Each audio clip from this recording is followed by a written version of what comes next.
Championships such as this.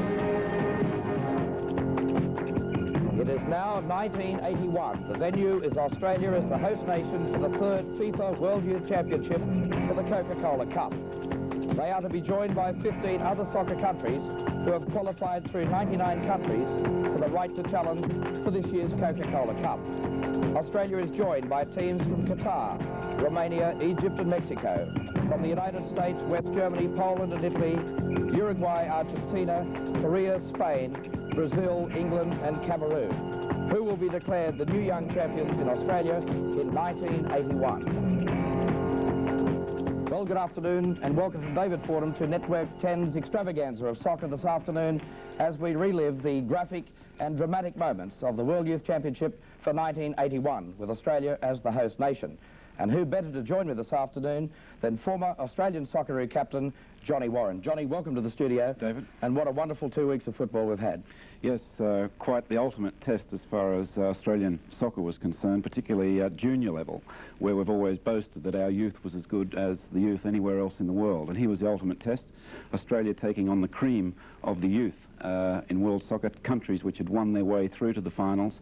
And also it was a chance for Australian soccer to restore, if you like, its credibility, which I think quite frankly had been damaged since the '74 World Cup, particularly at international level, where we haven't qualified for the World Cup and where we were really tossed out by New Zealand, humiliated. And here was a chance for our youth, the future of our game here, to restore that credibility. John, national pride has been a problem, particularly this year with the demise at World Cup level. As you mentioned, this was the time that Australians could be proud of these young lads that wore the green and gold. Yes, I think since '74 there's perhaps been a little bit missing there, and this was again the ultimate test, the ultimate opportunity at home in front of our own, or these young Socceroos' own crowd, a sporting public which has always wanted to see the best in world soccer, and here was the perfect opportunity to restore all that, and I think they did a tremendous job. Well, Johnny and I were in fact very, very fortunate indeed to see 2 weeks of great soccer football. 1981. The day these 16 teams have strived for, with the world awaiting the outcome of the first 8 games played throughout Australia. Australia, the underdogs, are pitted against the might of the world champions, Argentina, a game in which some critics marked as Australia's demise. But it was to be one of the biggest upsets of the tournament, with the young men in the green and gold fighting like true champions. In a couple of hours' time. Well, as soon as we walked into the ground against Argentina, we just walked in and apparently the crowd just sighted us and the whole crowd just rose to their feet and started applauding. Yeah, I think it was me and David Mitchell just walked in the ground first and players follow. We started to look around now, who the hell came in the ground? You know, because we've never received a reception like that before.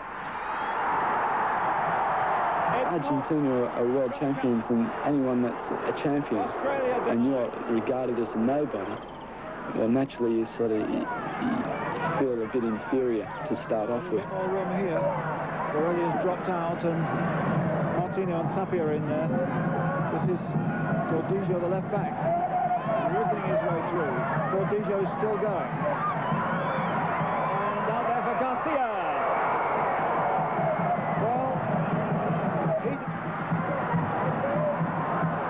Mitchell is here. Somebody's going down the left. It's in Cantalupo. It's the ball he needs on the left foot.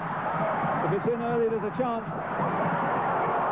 The goalkeeper was struggling desperately as that scooped and skimped off the bar. That was a great move by Australia, and the nice ball from Mitchell to put in Cantalupo onto his good left foot. The goalkeeper was nowhere for this, and only inches away from the first goal.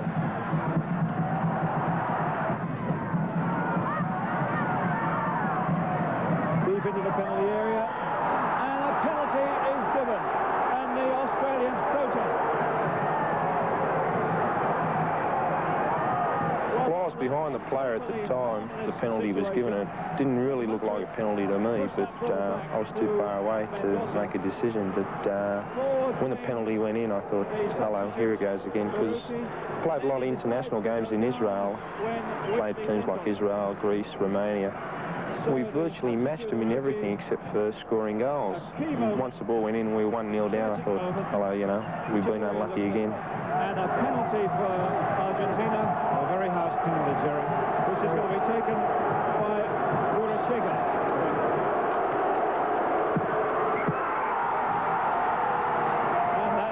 clatters into the top of the netting. Well, what's your assessment of the penalty? Well, discussed it actually, Jerry. Very harsh penalty. And here's the substitution for Australia.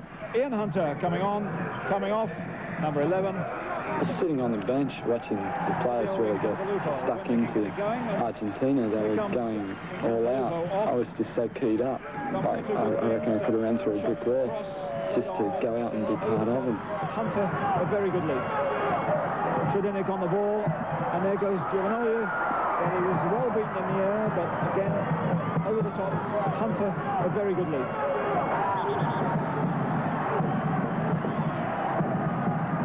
Blair is up there over the far side. Certainly another pushing and shoving there. Oh, Kousas has put it in. Kousas has scored just at the time he was about to be substituted.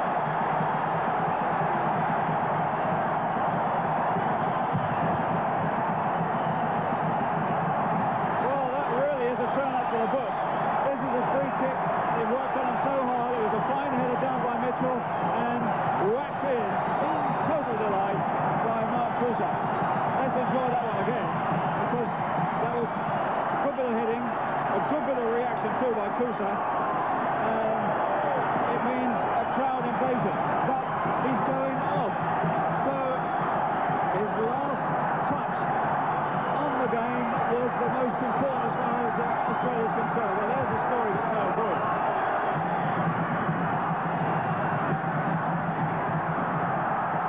Here comes Prino.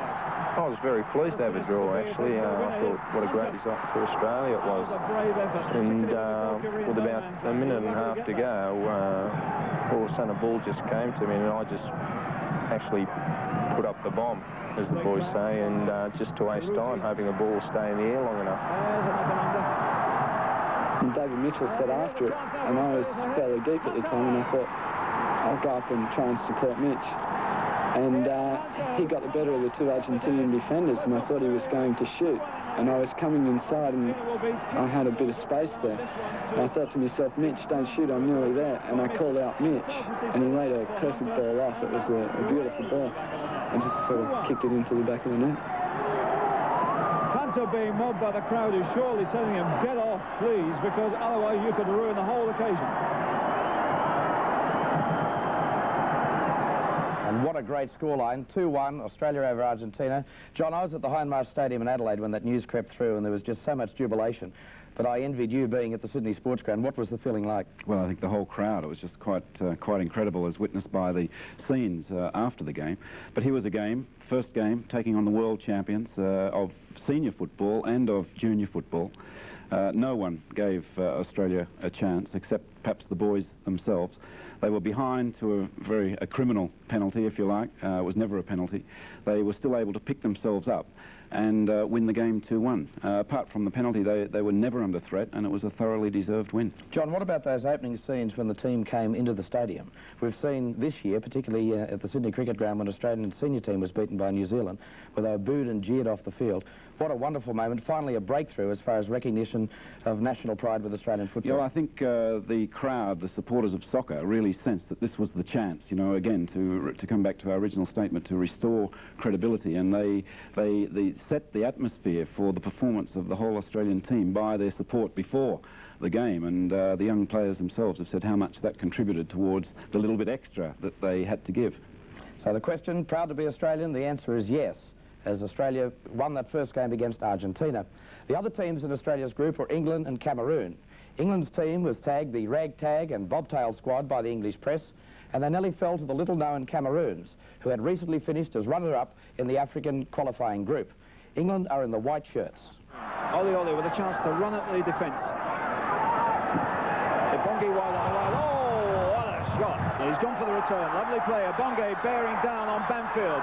Bongi with an opening.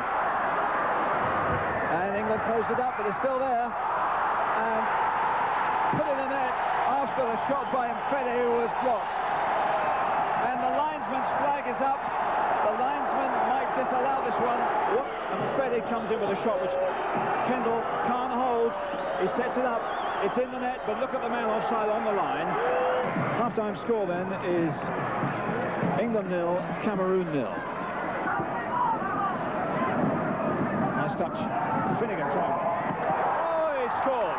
But Robson helps him and knocks the ball through to him. From a distance, he pings one, and the goalkeeper was struggling from the moment he hit it. Into the back of the net, 1-0 to England. Straight back again by Amsitobo.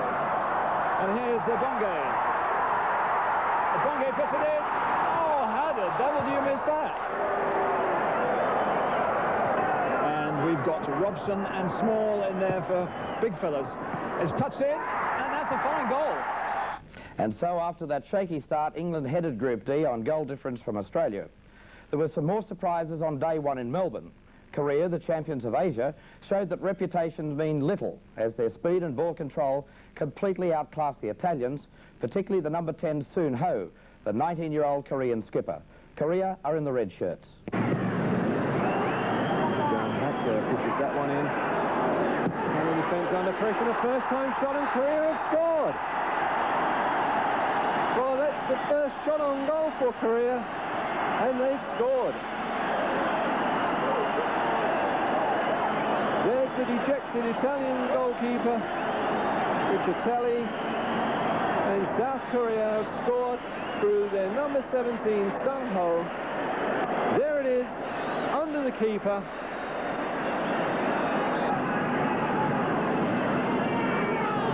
And now this is Gambrini. Side looking for Valvarisi yet again, and the Koreans are awake to that move. And he's onside. Well, the Italian defence have moved up. Could this be number 2? Surely, yes.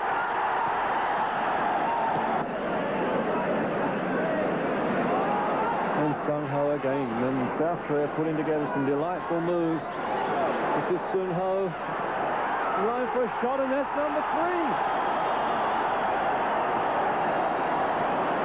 Sun Ho, his second goal of the night.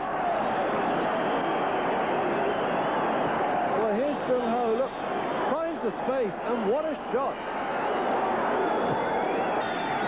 So Italy now with this corner. And South Korea can get it away, but that's pushed back in by Dona. In Young, could this be one back for Italy? Surely, but no, off the line. And South Korea live again. Mariani there linking up. Kona. And Kona, they're going for a run in the box. A good cross. And a tremendous save there from goalkeeper In Young from that header there from Chinello. This is Manzo. This is Dona. Gabrini. Now it's Chinello. And across, and that ball's loose, and the Italian will force one back.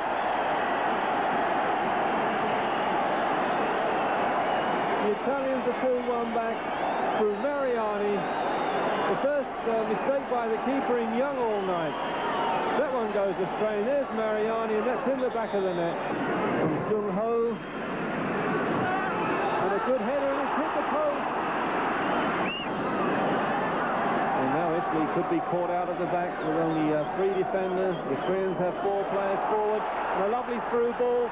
Could this be number 4? It is. Well, Johnny, the championship is only 3 games old, and already we've seen surprises that have really set the championship up.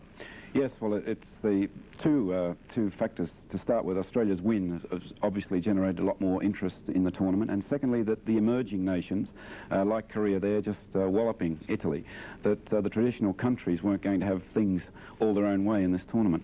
John, the other game we saw the highlights there were Cameroon. Now, a lot of people said Camahoo when they came to Australia, but didn't they make an impact with that Sydney crowd? Well, with the Sydney crowd in particular, and I think one of the injustices of soccer is that not always the best team wins, and I felt that Cameroon in that first game against England most certainly deserved to win. And for the Sydney public, nothing could have been greater than to see Cameroon get through to the quarterfinals. You made the comment about emerging nations in world football. That's got to be great for the future advancement of the code. Well, I think that's the idea behind the World Youth Championships, is to give countries like Australia to stage such an event, is to give impetus to the game in emerging nations, and the results throughout the whole tournament proved that FIFA were right in their thinking behind John, in 1979 in Japan, we saw the emergence of a legend in his own lifetime, Diego Maradona. A lot of people were looking to see who was going to emerge out of these young champions here in Australia. Well, there was probably no Maradona emerge, but there was certainly a lot of fine individual players. We're talking Cameroon, Ibonge, the tall striker, Mfede, the midfielder, the Korean captain there who scored 2 goals, and of course Gabor from Romania was just some of the many young players to emerge. Well, there's still plenty of action coming away on Network 10 this afternoon. That 4-1 victory, in fact, put Korea on top of Group B, ahead of Brazil and Romania, who played an uninspiring 1-1 draw. But there are more surprises in this group coming up right after this break. Looking at the action on day 1 of the World Youth Championship for 1981. And I think one of the sad things was the public ignorance in Australia of the fact that this championship was going on. In fact, 16 of the top countries in the world were playing here in Australia. They were divided into 4 groups. In Brisbane, the 4 teams were Uruguay, the United States, Poland and Qatar. In Group B, which was being played at Olympic Park in Melbourne, the teams involved were Brazil, Italy, Korea and Romania. At the Hindmarsh Stadium in Adelaide, the teams were Spain, Mexico, Egypt and West Germany, while in Group D, the sides that we saw earlier, England, Argentina, Cameroon and Australia. But as we mentioned, there were days of surprises. In Group C, Egypt caused another surprise against Spain at Adelaide's Hindmarsh Stadium. Egypt are in the green shirts. By the Egyptian defence, should say Helmy put in space on the left-hand side. First shot, turned away and finally tidied up.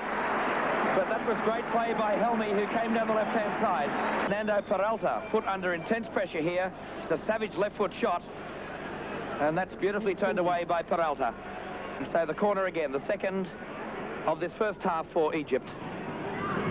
Home, headed home by the number 12, Tahir Abuzaid Amir.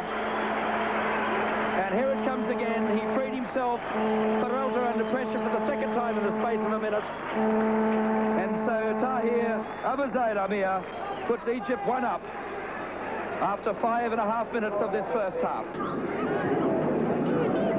Lopez puts Serrano in space on the right-hand side. He's shot. Yes! That's the equaliser by the substitute player, Lopez Serrano. And it was all made possible by the long ball played forward. And look at this great finishing. He came back inside the defender, left foot shot, turned inside by the goalkeeper, Assure. His first mistake of the night, but more importantly, Spain pull 1 back. And here it comes again. And this is great finishing, Tom, a great left foot shot. Since he's come on, he's looked the first Spanish player that can outstrip this Egyptian defence. Lopez Alfaro.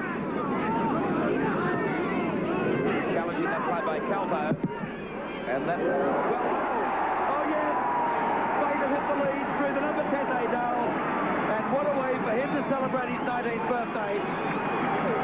He's put Spain in the lead. Here it comes again. Up goes Nadal, frees himself and sticks it home. And a great birthday present for Sebastian Nadal. A great ball coming across from Calvo. It got a deflection that deceived the keeper. And there is Nadal to head it home for the number 6, Sidki. Comes forward from right back. Now comes square across the face of that penalty area. Now Mahou deliberated, chipped it out to the left. Helmy, Elamshati chips it across, headed down. Super goal! Second by Amir.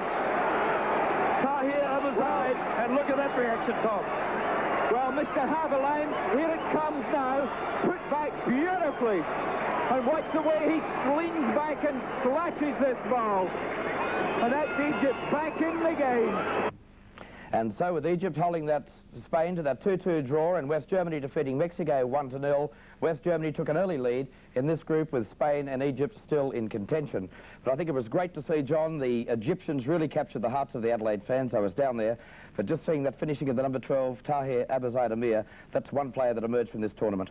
Yes, well, Egypt is the top nation in Africa, and Africa has done so well in recent World Cups. It was no surprise to see Egypt perform so well. I think this group overall was probably, in retrospect anyhow, probably the strongest and certainly the most evenly fought group of the four. Well, as we watch the progress of this tournament, watch out for the tightness in Group C from Adelaide and Canberra. But Group A also held some shock results when Poland, one of Europeans' glamour teams, was defeated by tiny Qatar. The team selected from a country with a population of only 200,000 people. And they not only won the game, they won the hearts of the Brisbane crowd at Lang Park. They are playing in the maroon shirts. It's a break for Qatar now. There's a chance, and oh, he hits the post. What a chance, it is still on. Hooked across, and number 11 missed the volley. Abdullah Aidan was the man who first had the chance, and finally the goalkeeper can gather. There's not a bad looking right-footed cross. If somebody could capitalize on it there for Qatar. That's Mohamed Duhan. The number 14 is Aidan. First time cross, that's very, very close to the bar. That's a good low one in. That's a lovely ball. Well tried by Kakawa. Here's Janka with the throw to Poland. Mansour. Lovely through ball, lads. And it's there! It's there! 1-0 to Qatar. Celebrations. And goodness me, Qatar are ahead against... So Qatar are second on goal average. The championship favourite, Uruguay, with a convincing 3-0 win over the USA, showed that why they are the South American champions.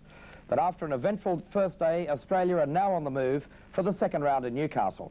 And we'll be moving with them right after this break. After that exhilarating win over Argentina was certainly on a high. But they had to move to Newcastle on a public holiday to meet the Cameroons. So the man to receive the throw was Fabio Incantalupo. He's from the Juventus club in Melbourne. Now pressured by the Australians again, but the shot's not on target. But it draws a round of applause from this excellent crowd at the Newcastle International Sports Centre. Here it comes again in replay, and it appeared that was Howard Sedinic, the man that came forward. Crucis turning, but he shot past that near post.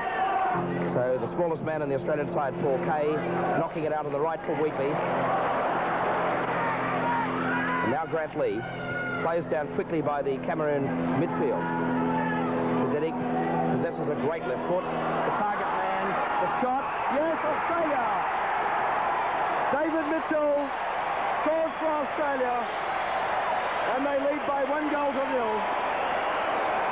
And the man that was beaten was Pierre Yombo. And look at this great left foot shot, ball coming from Sedinic. David Mitchell does really well here, brings it down on his chest, lets it bounce, and he has a first time shot to the corner of the net. And here it comes from behind the goal. This is a beautiful ball from Sedinic. Lovely. Floats it in there perfectly. And there's Mitchell supplying the finishing touch. The ball curving inside that near post. Great control. And so Australia lead Cameroon by 1-0. And there's the man that put Australia in the lead.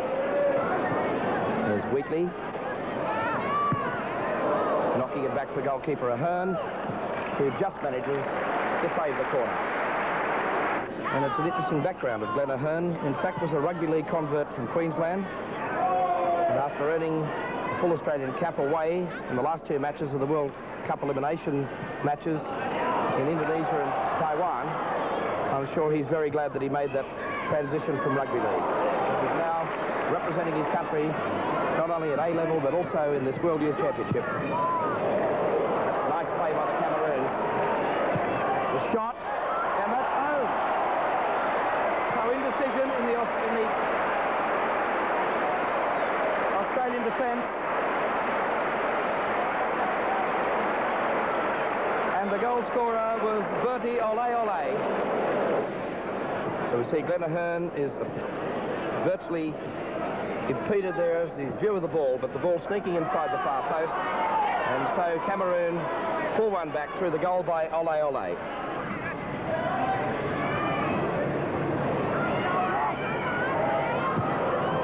That's great play.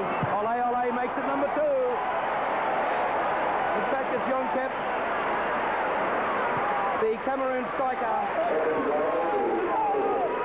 Bonaventure Yonkep puts Cameroon in the lead by 2-1, and here's how it happens.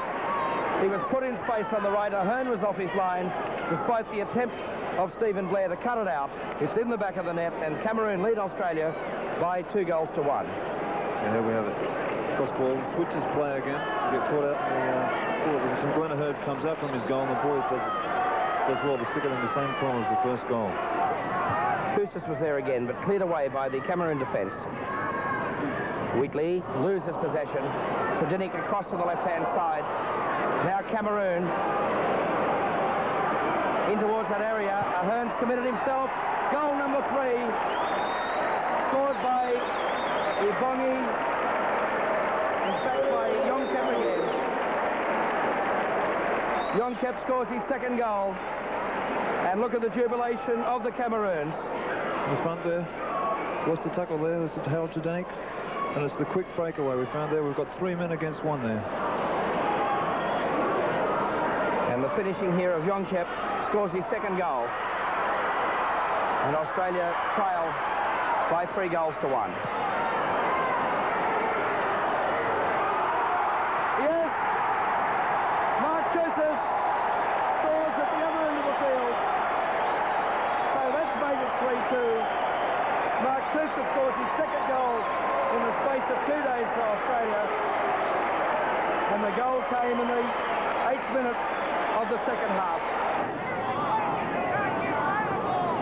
Number 14 out there is Balinga. And now Australia's defence tested again. Great pass. Yonkep again. He's into the area.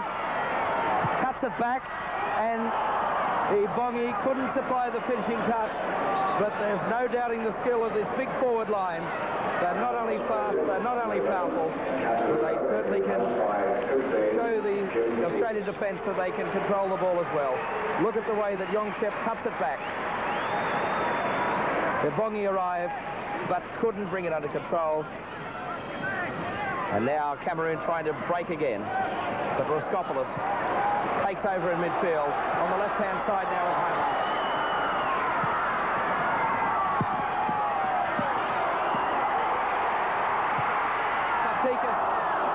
His shot is wide. Patikas on the field for Nkantalupo. I didn't see that substitution made earlier. Now Howard Tredinik, has he got the pace? Look at the pace of Ibongi. Tremendous pace. And that really put pressure on Howard Tredinik.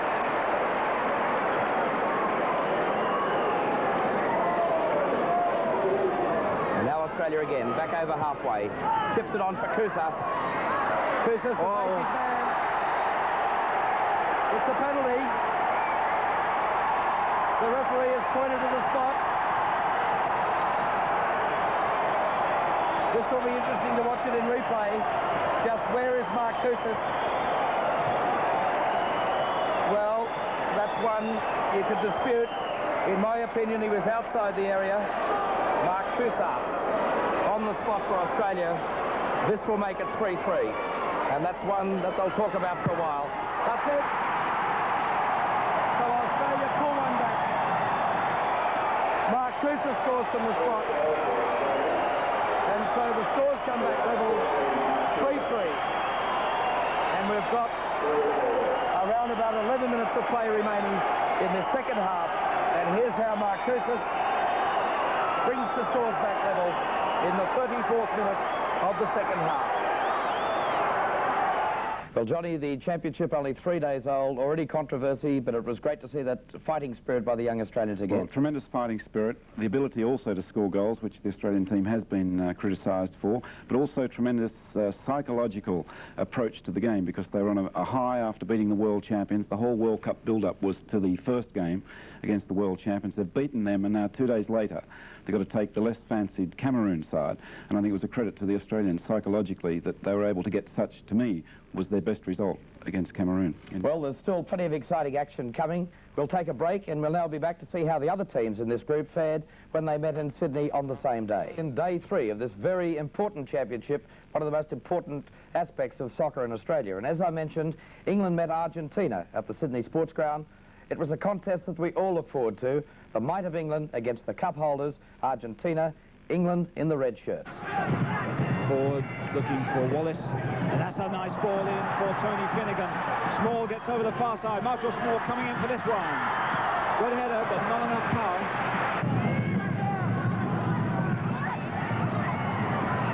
Urruti trying to get through. Urruti shot. It's gone in. Every Argentine player back here. Here's Webb. Oh, hit the post. Such bad luck. Neil Webb is the number 18. Robson is in the middle there. Webb. Oh, it's stuffed in by Small. They've got the equaliser.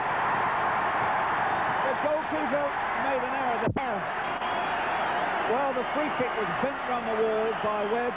The goalkeeper couldn't hold it, and in comes Michael Small with a gift.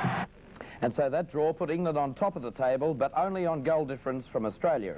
And as you will see, there's still a lot of juggling going on for group leadership, particularly when Uruguay, the favourites, meet Poland, who desperately needed a win to keep their hopes alive for the finals. That's Aguilera out to Lopez Baez. On the right is Vasquez. Aguilera. Now Nobler, free and unmarked. Oh, good try. Well saved. Lopez Baez just hooks it out to the left winger, totally unmarked. He saw that the shot was on, made it, beautifully executed, and excellent reflex save from Vanjik. The game being played in good spirits so far. Here's Urban, makes good space, wants the shots. Confusion here between the two of them, and it's oh goodness me. Lopez Baez curls it in nicely. That's dangerous. Inside, Lopez Baez, and now Da Silva, and he buries it. The elegant midfielder once again did the damage. Look at the beautiful ball in. And I think there was a tackle there. The ball finally bounced in front of Da Silva. He really couldn't have missed from there, and that's exactly what he didn't do. And he's put the man through. It's Lopez Baez, and he got it in. Goalkeeper's out. He's back again. Still out of his goal, and it's off the line. Maya can't get it away. Da Silva going through. Forceful play by the Uruguayans. They won't give this up. And there he tries it again. Perueta. Good try. And once again, Vanjik comes to the saviour of the Poles there. Beautiful little ball laid back, set up, and a right foot rocket comes screaming in towards that near post, and Vanjik just pushes it across. And so Les Murray and Joe Gilroy saw all that action in Brisbane, and that loss in fact meant that Poland were already eliminated from the World Youth Championship for the Coca-Cola Cup. Uruguay were already assured of a place in the quarterfinals, and Qatar, who had a 1-1 draw with the USA, were hot on their heels. But Italy, another European giant, were also eliminated from Group B when they lost by the odd goal to Brazil. Italy are in the dark blue shirts. Julio Cesar, Paulo Roberto, and Julio Cesar, Josimar. That's Josimar. The first time shot and just past that far post. As Krakau goes down that byline, a good cross there. Some good skills from Leomar. And just past that post. So look at that. Brazil, we love you. And the Brazilian fans out here in force tonight with Brazilian flags all around this ground. As this corner comes in. And just past that near post.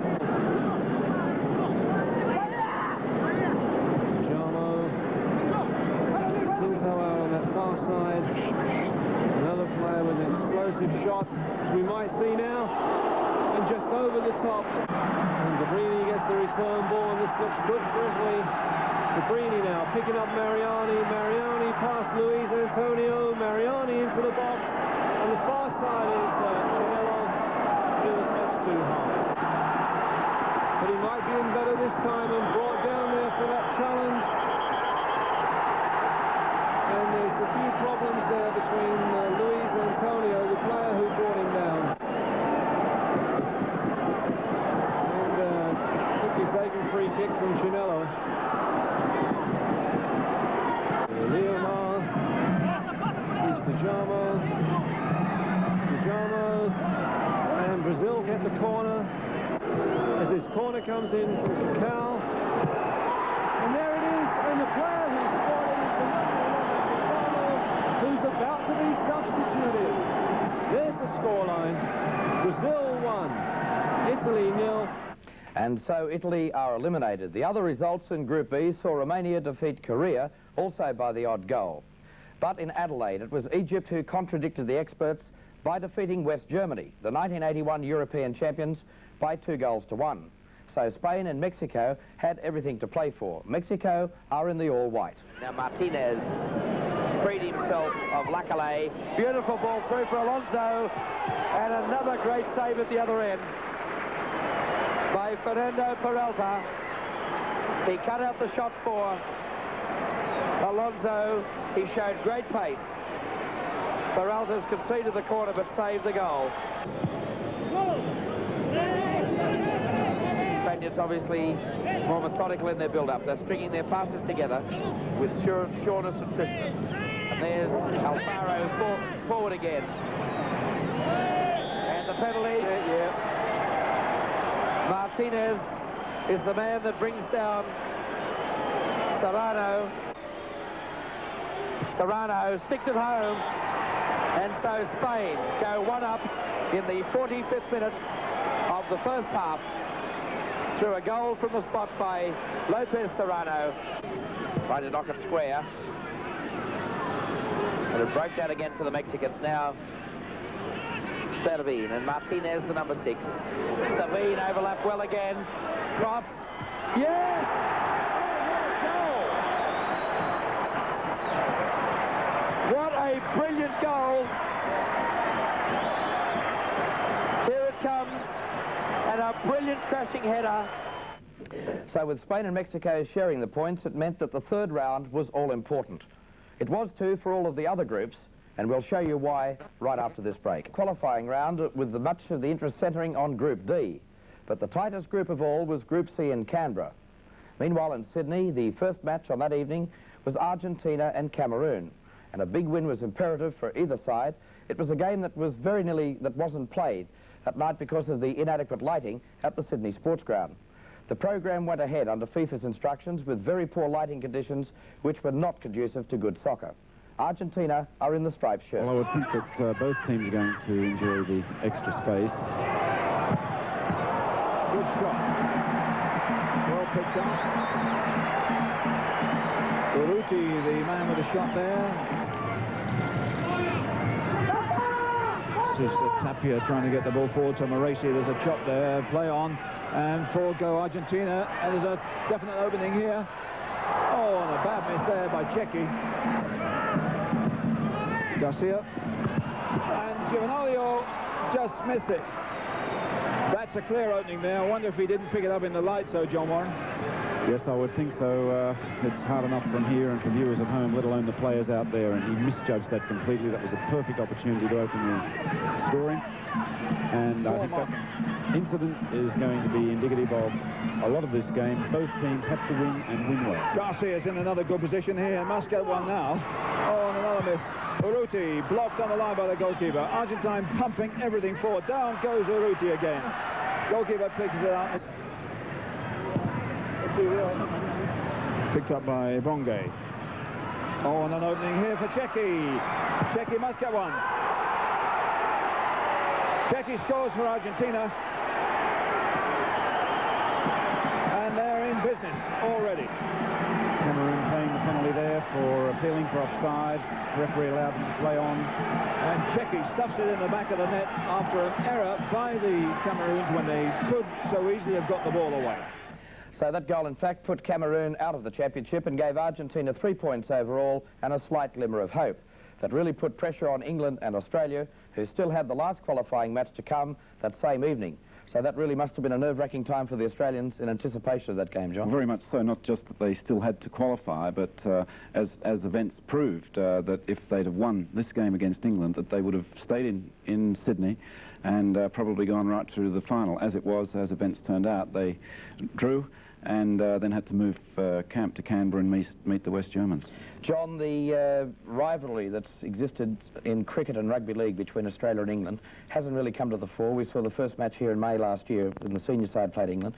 I wonder just what the build-up would have been like to try and motivate the Australians for that take-no-prisoner attitude against England. Well, I think where England's concerned and Australians, I don't think there's any danger to the coach to build his players up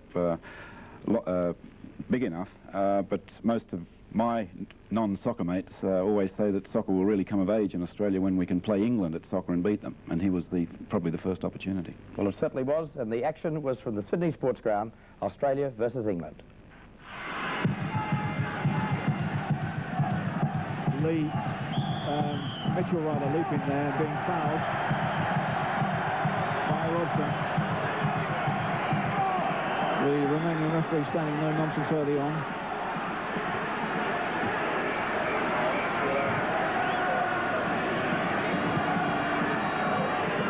Now let's see what we've got here.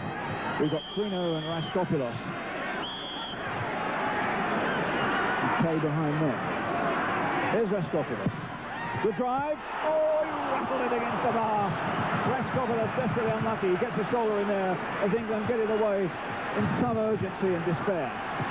Good challenge there, though, by Pete. And cleared into touch by the man brought up in rugby league circles, Graham O'Hearn. That was a marvellous free kick by Peter Raskopoulos, and the goalkeeper in these lights didn't see it. The ball was pushed along that touchline.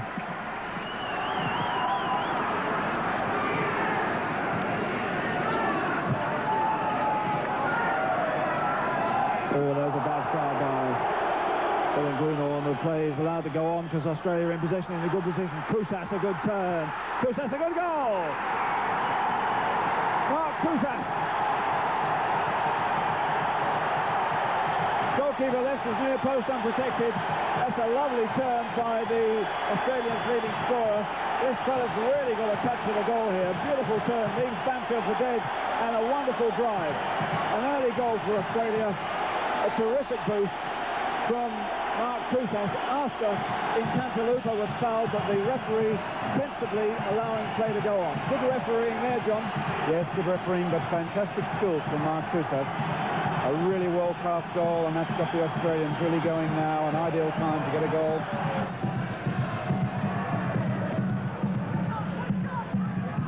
Kousas has backed off into the area. Tredinik, can he get down the line? Tredinik still with a chance of getting a cross in. Oh, that's a beautiful cross, and up goes Kendall. Oh, the lights were a great problem to the goalkeeper there. So too was the very, very physical challenge of Mitchell, and Kendall is in some trouble.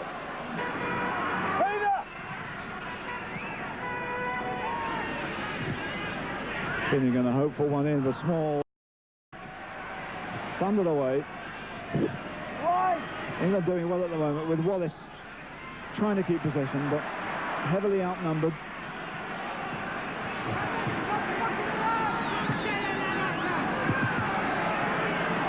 So still this battle for domination outside the Australian penalty area goes on, with England having their best spell of the game at the moment as Phil Crosby, with a lot of room, looks to knock the big one in for Small to get up. Now Webb might drive one and doesn't get it through the rucker players, but Greenall going in there hard, surely being held off by Kousas, but Greenall now goes for the return, and really a tremendous burst here by Kay.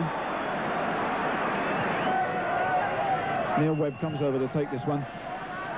The long throw, and Small's got to get himself quickly into the penalty area if he's going to be of any use, but it's Pete coming to it. Good cross.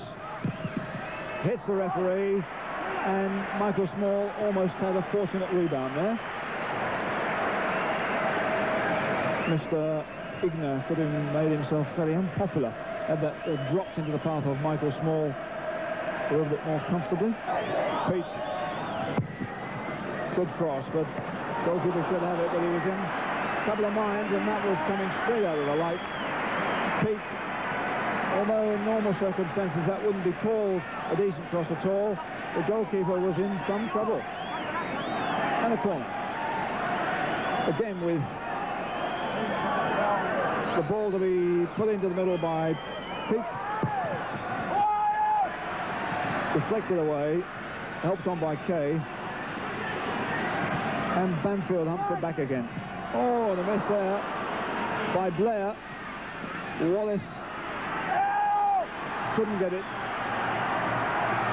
And the powerful figure of Mitchell. And what a run by Patikas here. And it's in for the chance now for the second. Oh, it should have been in the back of the net there by Kay. That was a straight line break from Mitchell and Patikas and Kay, and it should have been in, John. Yes, fine counter-attack by the Australian team. Something I think we're going to see a lot more of as this game progresses, with England pressing. And it's a free kick now, which surely they'll delay until he gets back into the middle. Two-man wall.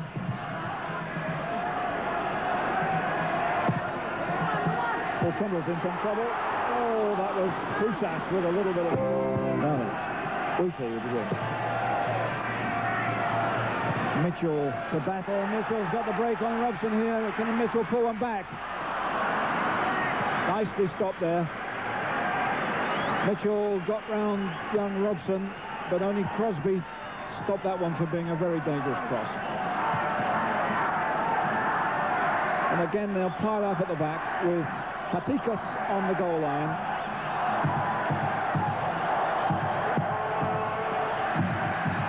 Kendall holds it. Patikas puts it in. Whistle had gone. Kendall obviously fouled there, and there was no real threat to the England goal. He came out to challenge it. Three bodies hit him. Patikas rattles it in, but the whistle had gone long before. Wallace has dropped back. Bad pass. Allen a lot busier now with the bits and pieces as Robson comes forward. And Patikas, the culprit there. As Australia pull everyone back. Even Dave Mitchell is getting behind the ball here. Well, it's a long, long way out for a direct shot. But it's possible. It's Allen, Peak and Webb on the ball. Webb is Allen now. They've still got a half a chance of getting through here. Wallace can't turn on it, but it's going to be picked up here by Robson. And blocked by Wheatley. Wallace battles. Wallace. And Australia just keep it out.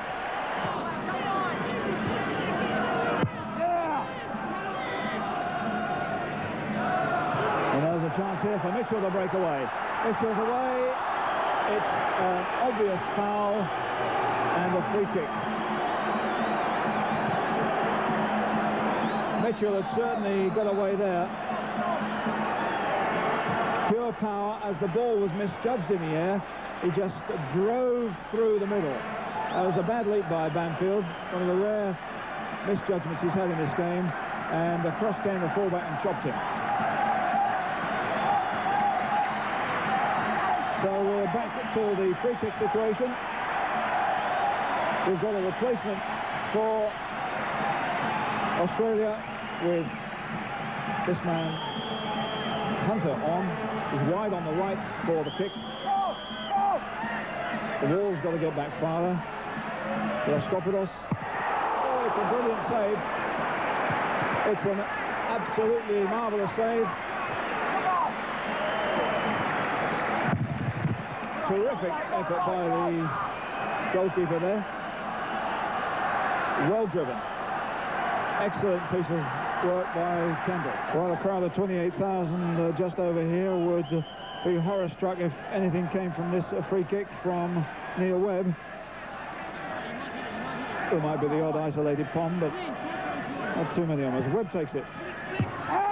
Well away by Robert Wheatley. Greenall back in again. Wallace. Robson. Small. Oh, he's got it! Michael Small has picked up another equaliser. Catch him before he gets out of the stadium. And the big fella, the one big fella they've got up front, cashes in. Two players competing for this. After Greenall pumps it intelligently back into the goal mouth. A swing by Wallace, he misses. A swing by Robson, he misses. But Michael Small doesn't. And that's his second goal in 2 games. Series of errors there by the Australian team. They should have had it away a lot earlier. Good play, though, by Greenall. That's a considered ball back in there. He didn't whack it. Wallace should have had a clean shot. Robson, you can excuse him. But Michael Small has really been growing in stature in more ways than one. And it's 1-1. That draw, in fact, make England the winner of Group D, with Australia runner-up on goal difference and the defending champions Argentina on their way home. Certainly one of the surprises of the early part of this tournament, John. Well, I think pre-tournament form, the fact that Argentina didn't make it to the quarterfinals, certainly, but on the form of the 4 teams in that group, I don't think Argentina can consider themselves unlucky to be eliminated. They weren't in the top 2 by any means in that group. John, we've seen 3 games of the Australians now. We're seeing an emerging new style of football by the young Socceroos. I think one of the problems in our soccer here is that we've copied the style. If we've had British or Yugoslav or what type of coaches, I think we've tended to copy and try to implant that system or that style on Australian boys. And like any copies, it's second rate. And what's happened now is that the style depends on the weather, on the grounds, the historical, the cultural background of the people. And because Australia is such a multicultural society, and you mix the cocktail of the Central Europe, South America, the British football, add it to the Australian sporting qualities of competitiveness, combative, excellent temperament, psychological temperament in sport, like the Rod Lavers or the Dawn Frasers. Add the Australian qualities to the other qualities of other areas of the world, we really potentially have a tremendous style, and I think it's the first time that we've seen the new look Australian style of football.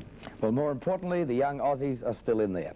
In Group A, there was a lot of tension in the American camp in their final elimination round, knowing that they had to beat Poland by 4 clear goals and hope that Uruguay beat Qatar to give them the second place. Uruguay, in fact, scraped home with the only goal of the match against Qatar. Uruguay are playing in the stripes. That was Afifa. Samir Abbas turns well. In comes the low one. Badir. It's in. Oh, goodness me. Badir was in there with a very strong chance. Still not out of play. Kamis Duhan. Works it well across. Well saved. Oh, good work by the goalkeeper. Up goes Da Silva for his header. Down it comes for Villasan, and he scores! He puts it away! Now he's going to have to work it through the middle, and he does! That's beating the offside trap beautifully. Well taken by the keeper, and that's handball. He handled the ball outside the area. Kick already taken. Noblat tries it. And it's wide. That would have been a sensational goal, Ahmed Duhan. Good curling cross that, away by Gutierrez, down by Samir Abbas. Khalid Salman, can he get it in? Finally worked behind the byline by Gutierrez. Unfortunately for the USA, Poland belatedly found their form and convincingly hit the back of the net on 4 occasions. It's Uruguay and the soccer unknowns Qatar going into the quarterfinals to the delight of the Brisbane crowds. That same night in Melbourne, excitement was high, with 3 of the 4 teams still in contention. But the first match of the evening dictated the outcome for the whole group, when Brazil defeated Korea by 3-0, a score which in no way indicated the ability of Choi In-young, the Korean goalkeeper. Brazil, as usual, in the yellow shirts and the blue shorts. They inside the defence. Ricardo right across the face of that goal, now pulled back. And there's the first goal. It's come from number 4. Threading that one in. The Cameroon, a tremendous save there from Pereira. And a good run there by Josimar. Josimar's clear in the box. Ronaldo, and that's number 2. And it fell nicely for Taksu. His shot was shot. And there's Chul here, who's come on as a substitute to add some more firepower, and they're going very close with that shot. Certainly doesn't look as slowly in any way. He's got a good turn of pace and some good skill, and this is a substitute into the box. Chon Song has put it in his own net. Chon Song, the number 4, who's had an outstanding tournament, holds his head in shame. That win by Brazil, in fact, meant that Romania were into the quarterfinals regardless of the outcome of their game with Italy. It was this incident which led to a penalty which safely put Romania's Romulus Gabor, a young man who was catching more and more of the limelight with his natural ability and flair. The time he stopped there, and again it was Manzo who was doing the defending work on that occasion for Italy. Now a good run from Handju, and it's a penalty. So the goalkeeper Drago now faces up to the number 11, Gabor, and that's 1-0, and this time Gabor's goal will count. And that goal by Romulus Gabor gave Romania their wish as they stayed in Melbourne while the group winners Brazil travelled to Newcastle for the quarter-final. At the bottom of the table, Italy went home with the knowledge they were the only team in the entire competition not to gain a point, and certainly one of the big surprises in this World Youth Championship for 1981. But Group C was the toughest group of all, with the 4 teams still very much in contention. And we'll look at them after this commercial break. Matches for Group C, initially played in Adelaide, were played under the lights at Canberra's Bruce Stadium. Mexico needed 3 goals in their match with Egypt. Egypt needed a draw. Well, both teams got the 3 goals. Mexico, as usual, are in the white strip. And his versatility in this Mexican side. At that time, he was robbed in midfield by Mihu. Armia gives away possession again. Now Papan. Played into the space for the number 16. Vaca. Yes! And that's a goal that's been awarded. It appeared to have been cleared off the line. Night cost involving himself more than we've seen him in any of the earlier games in Adelaide. Vaca again showing what a danger man he is on the left. Narrows down the angle.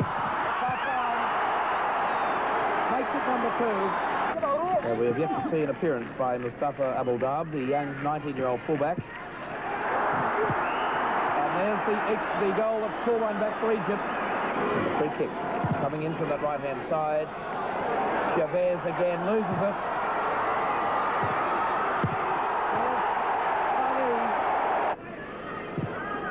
Now Servine. Across that area again. Pereira. For someone to be overlapping down that left-hand side.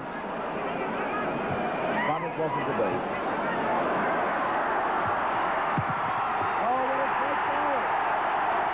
And so that draw gave Egypt a place in the quarterfinals to be joined by the winners of Spain and West Germany. So certainly a very interesting battle looming for those 2 teams. John, I had seen Egypt play in Adelaide the first 2 games. On the Tuesday night after the win against Germany, the news of the death, the assassination of President Sadat, that really was a cruel blow to these young Egyptians. Yes, I would think initially the Egyptian coach said after he didn't tell his players, he knew after the game against West Germany, he wanted to enjoy the high that they were on at that stage. But after telling them, they were depressed, and then they it had the effect of welding the team together a lot more for their quarter-final match. Well, it certainly was a great shame because the Egyptian side won the hearts of the people at the Hindmarsh Stadium in Adelaide and also at the Bruce Stadium in Canberra. And really that was a downer for that brilliant young side of Egypt. But still the question mark is who's going to join Egypt in the quarter-finals out of Group C. The clash was also at the Bruce Stadium between West Germany and Spain to determine the other quarter-finalists in Group C. That's Pinkelhofer. Shown, chipped it on beautifully. First goal of Germany. It's put into number 3, hails from the TSV 1860 München club in West Germany. And he's the only representative in the German side from that club. And now Herbst, here's the danger man. Can he deceive the goalkeeper? He can't. Great anticipation to cut out that cross. But it's not all over yet. Shown with a shot. And so Germany. So now the free kick taken by Lorza. Alfred Schoen.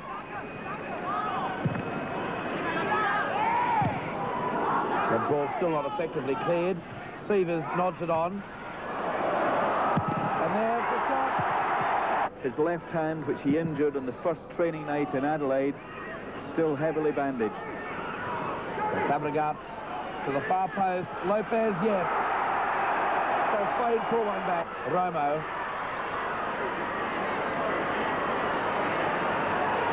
Trying to tease the German defence. Shot, yes. Wonderful goal by Spain.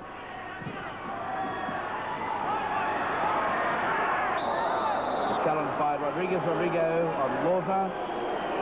And so the free kick goes West Germany's way. With Peralta on the near post. Is Treaty. Yes. Goal number 4. Scored by Volpaert. Roland Volpaert has put the issue beyond doubt. And so it's West Germany into the quarterfinals. Uruguay, the winners of the Group A, moved now to Melbourne to play Romania, the runners-up of Group B, who have the advantage of having played all their games at Olympic Park in Melbourne. Brazil, the winners in Melbourne of Group B, and Qatar, who finished second in Group A in Brisbane, both moved to Newcastle. West Germany, the winner of Group C, and Australia, the runners-up in Group D, meet at the Bruce Stadium in Canberra. And finally, England, the winner of Group D, have the advantage of staying in Sydney to play the runner-up of Group C, that great Egyptian side. The quarterfinals saw 2 teams from South America, 3 from Europe, and surprisingly 2 from the Middle East. And of course, the host nation, Australia. Top first-time shot, and a good reaction save there, the second attempt by Arias. And Donny leaving his defensive duties to come forward. Sertov there linking up nicely with Gabor. Still with Gabor. And tripped there by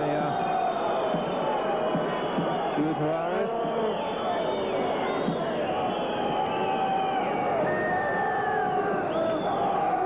So now this free kick. Gabor's the player that's gone across to take it.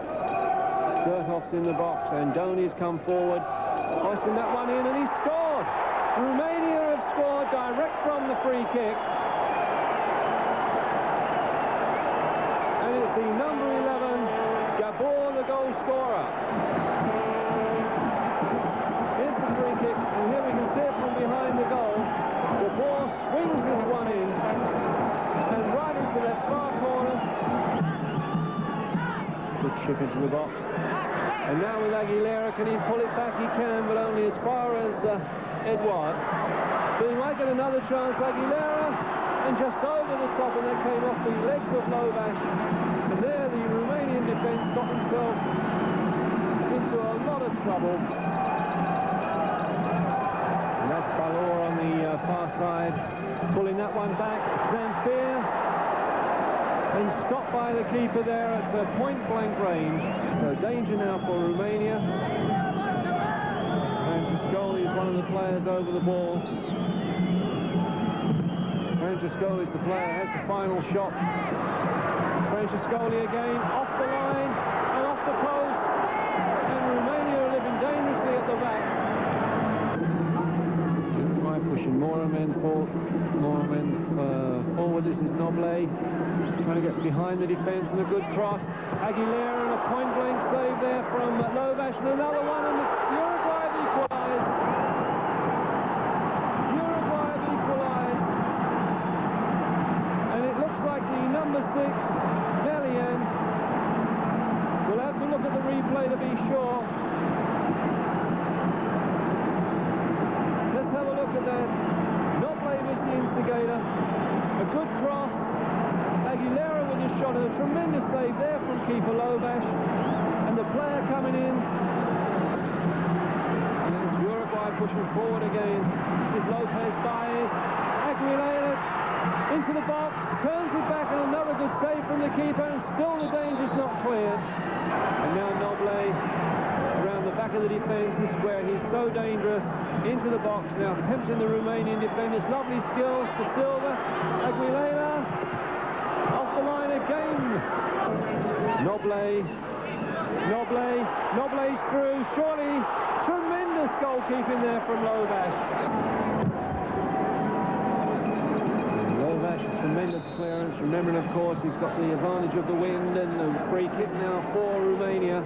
Some pushing. So there's the scene from behind the goal.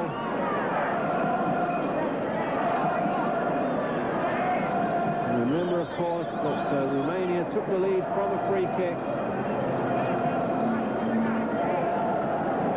And Uruguay forming a wall.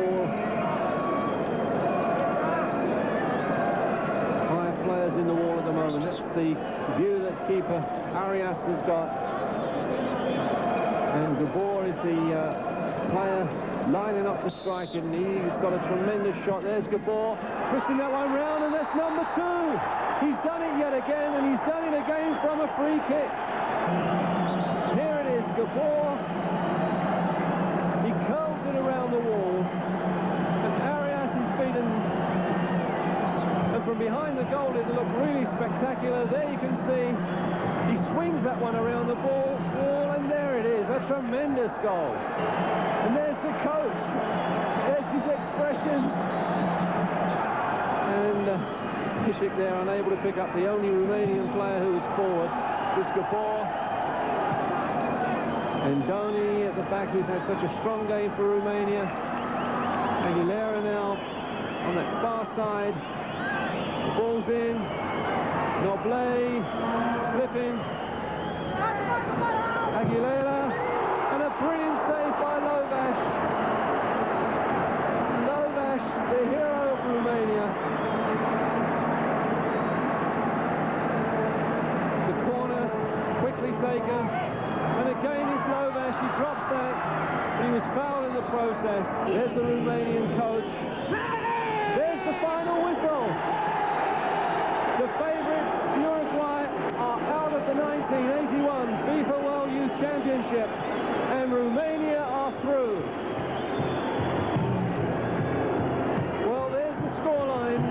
Uruguay 1, Romania 2. Brilliant action from Olympic Park in Melbourne, where 2 deadly free kicks by Romulus Gabor give Romania a berth in the semi-finals, and the favourites Uruguay return home.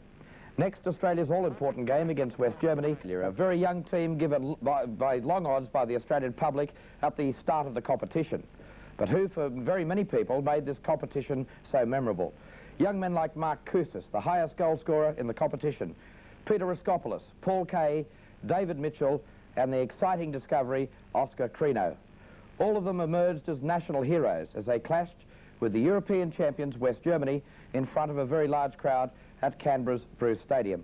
John, was it shades of 1974 in Germany? Well, very much so, because the whole country was suddenly talking soccer, and had been started by the performance of the young Socceroos, who had developed as each game went on. There were the personalities starting to emerge. Young Australian boys like, for example, Paul Kay, who could stand on his own 2 feet compared with any other player in the tournament. The fact that they're wearing the green and gold, it meant something to them for this big game at the Bruce Stadium. Well, very much so, and it was just soccer was suddenly the main topic of conversation in the Australian sporting and public arena. John, before this championship started, an honest appraisal here, did you think the Australians could go through to the quarterfinal? Well, I felt they had a chance, and I wrote the same. I'm not saying that after the event by any means, but I felt that the underdog role suited Australians particularly, and also the fact that they were playing at home. You mentioned Dawn Fraser and Rod Laver earlier in the program. You're talking about guts and determination. That's what it came down to as they went to the Bruce Stadium. Guts and determination, but also temperament on the big occasion. I think these famous Australian sportsmen have had that, and I think we saw glimpses of it in our young Socceroos as well. So the green and gold shirts of the Australians was worn with pride at the Bruce Stadium in Canberra for the clash with the European champions of 1981, West Germany. We pick up the action, and our commentator is Les Murray. Forward for Kousas. Winkelhofer is across the channel. He goes past his man. Well done. In comes the right foot across. Mitchell. Turned well onto it, Mitchell. Didn't quite find the target. But a good swift counter-attack by the Australians. That's West Germany. That's good ball out to Wolfhard. Goes past his man in Wheatley. Small cross in, and that's a good-looking header. Just fine save. And Law's had the man who executed the header. And he's discussed it, but Glenn can be very, very pleased about himself. In came the cross. Beautifully executed diving header, and look at the reflexes of Ahern here. Peter Raskopoulos. Mitchell. And obstruction from behind from the number 3, Schmidt-Kunz, and it's a free kick to the Aussies. In Cantalupo goes down the right flank, and in comes the cross from Raskopoulos. This is Kay. Chip forward. Good ball that was. In Cantalupo tries it. No save. In Cantalupo grits his teeth and says, oh, why didn't that go in? And it was really the excellence of this keeper, Rudiger Folborn, that defied the Australians. And the throw in already taken. Here's Credo to Wheatley. Low cross in. And Kay's free. Inside the shot. These Australians really take no time to think at all. They just go about their business as if they had an hour to think about it. And that really is what 4K should have done there, is to have a shot. The gate was wide open. Now, Robert Wheatley gallops away here on the right. Crosses in. Crucis was under that. And that'll be a goal kick. It was Crucis' header. Lawser. Forward it goes to Schön. And finally the ball can go out of play, and Antes will be the man to take it. It'll be an outswinger with the right foot. And well away by Crino. Here's Zivers. Up towards Hens. And ball flat, and it's off! Just off the line. Corner given. The referee was beautifully situated for it. Right on the byline. Away from the left-hand post, but that was very, very close indeed. Look at this. In came the tap. The ball bounced over the keeper. Stephen Blair, man of the moment for the Australians. A bit of consternation from Les Saint-Cloud and from Raul Blanco. Here's the corner. Well headed away by Crucis. Australians can come out now, but the Germans will press forward again. Here's Winkelhofer. Now offside. Here's Wolfach. Well tried. Ahern well down for it. And across to Schön. Well tackled, and it's still Germany. That's Grieve. Schön. Moores on his left. Wheatley will come across to challenge. And Moser takes it on. Good right foot across, and that was dangerous. Still in play. Well cracked back in by Antes. So again, bit of powwow in front of the Australian goal. Here comes the throw. Oh, no save, off the post. There's that incident again where the Australians escaped just off the post there. Glenn really didn't know much about it, and the ball was finally cleared. Patikas.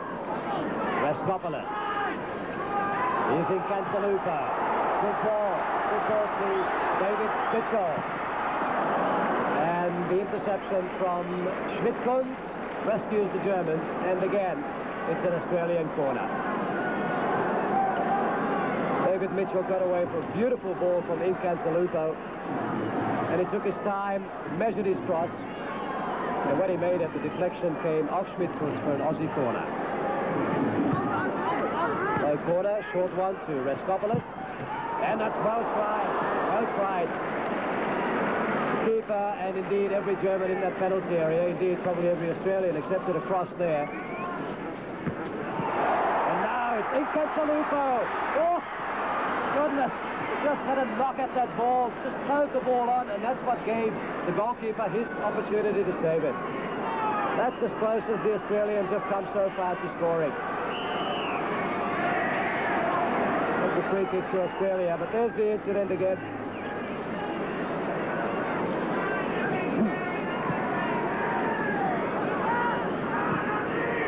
Forward the Australians go. Well crossed in, dangerous.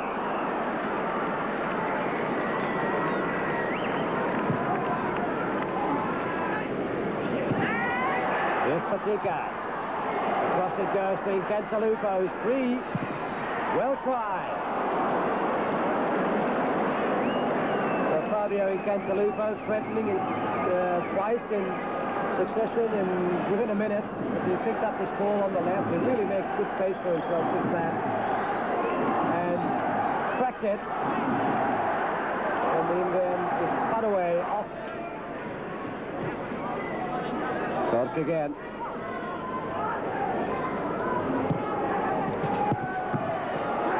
And now Mitchell. There's Bory forward. Raskopoulos. Mitchell still free on the right. Raskopoulos holds on too long. Here's Wheatley. And that's away for a corner by Winkelhofer. Cantalupo lofting it in. Headed on by Patikas. Mitchell was there. Finally hooked away by Loza. Forward it goes towards Herbst, the number 9. Across it comes. Well away by Wheatley. Now 3. Square ball to Loza. Herbst. So a quick break by the Germans. Outnumbering the Australians in that penalty area. Well picked up on this right-hand side. As Loza cracked it. And Herbst was the man who booted it well over in the end. Forward towards Zivers. Man intercepting was Prino. So the Germans get a throw in about 10 or 12 meters inside the Australian half. There's Schön. Zivers well across, first time. And the man under it was Steve Blair, and that's the first quarter of the second half to be taken by to go to West Germany. So the first blood drawn by the Germans.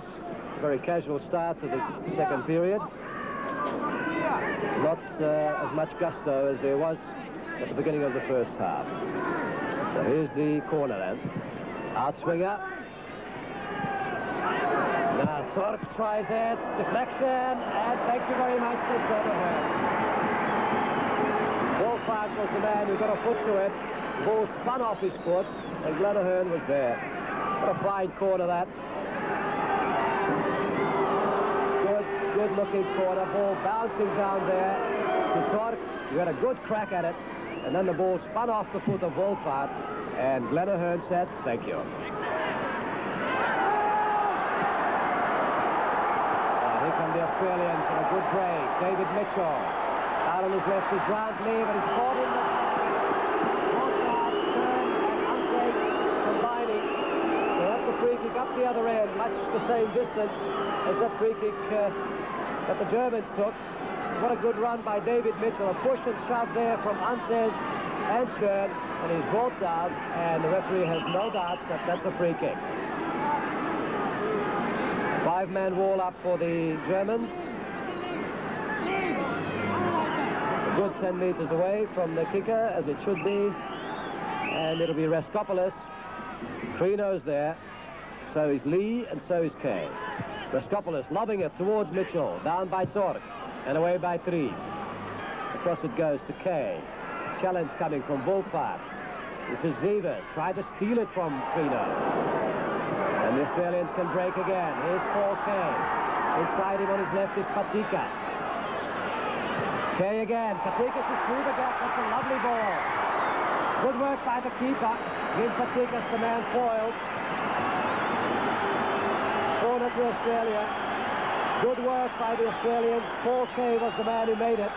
Look at the way he whips inside his man here, and then on the blind side puts it into the gap. Perfectly weighted for Jim Patikas. And by the time Patikas to pick the ball up, the goalkeeper's there to point it. Here comes the corner. And it's found out, and in fact off Brantley for a West German free kick.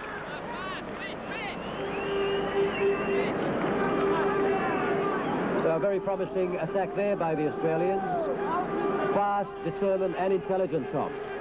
Yes, Patikas certainly got the ball from Kay, but he ran into the space, and before Kay parted with it, Patikas said, put it there, and he did. And here's West Germany. Forward it goes towards Herbst.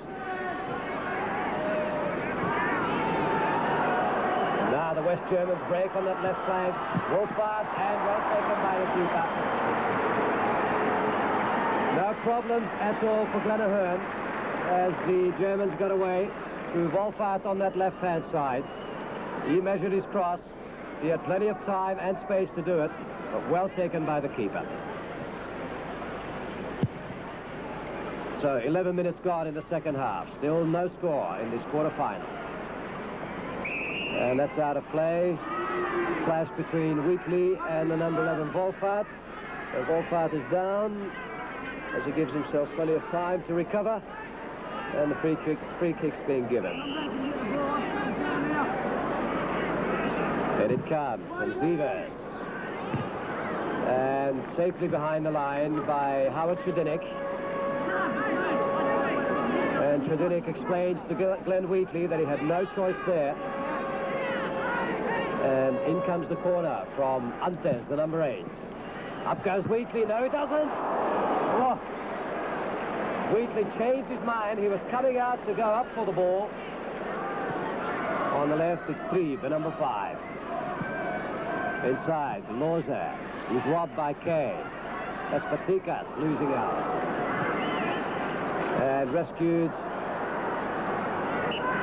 by Glenn Wheatley. He's Australia. Robert Wheatley, in fact. But the Germans do get a corner out of it. So a little bit of danger for the Australians as the West German coach, Dietrich Weiser, on the left of your picture, now with a slight hint of a smile on his face, looks at the opportunities here. And that's a good header down, and oh, very, very close. Raskopoulos and the keeper combining finally off the line. Very, very close shave from that corner. So that's as close as the Germans have come to scoring, but it's Australians who break again. Here's Grant Lee. Forward to Mitchell into space, but he round the keeper. Goodness me, David Mitchell, he should have gone around that keeper. How close did the Germans come there to conceding a goal? And it's the Germans who break on the counter-attack. Here's Antes with a shot. Well played. Fireworks on either side now.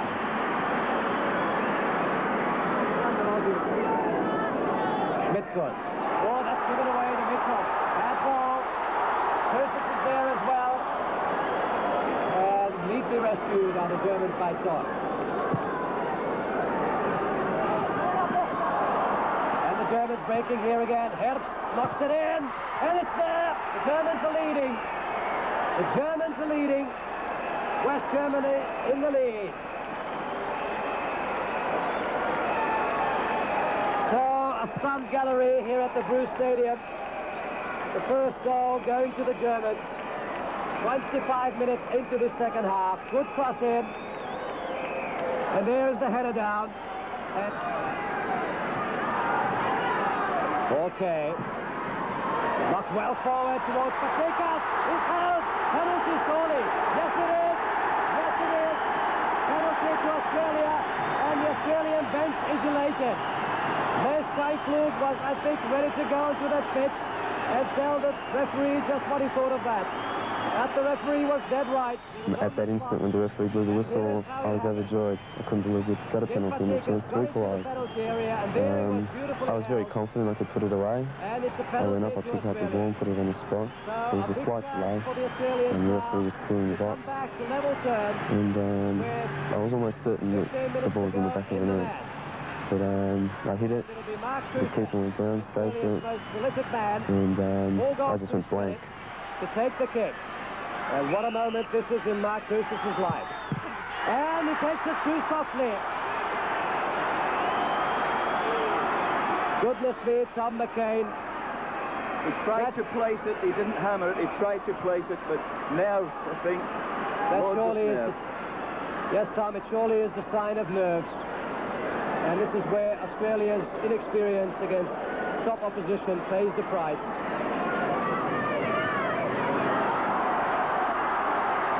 Robert Wheatley in. Mitchell, Cooper! Mitchell again!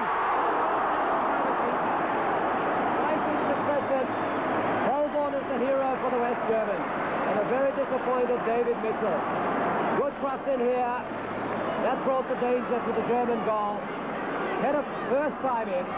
Saved here by the goalkeeper as he punches it out. And then the rebound is taken by Mitchell. And look at the keeper here. Takes it beautifully. As the Australians gather in the penalty area for this throw. Robert Wheatley takes it. It's a short one. Wheatley again. First time cross in. Up goes the keeper. He missed it. And the whistle's gone. The whistle's gone for a foul on the keeper. Rudy Guttendorf spotted me scoring a goal against South Melbourne at the sports ground, and from then on he put me into the youth side, and I decided to give up university. And since the beginning of this year, it's been full-time soccer just for this championship. So Australia foiled again. Free kick given to the Germans. Saved Germany, but that's what he's there for, and the Germans so cool in defence.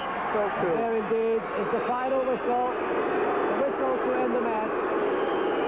And there is the end of Australians' trek in this 1981 World Youth Championship. I'm sure that all of the fans here and at home will agree with me that the Australians were unlucky today. At least they would have deserved a draw. So West Germany through to the semi-finals, the end of the road for Australia, John, but they did us proud.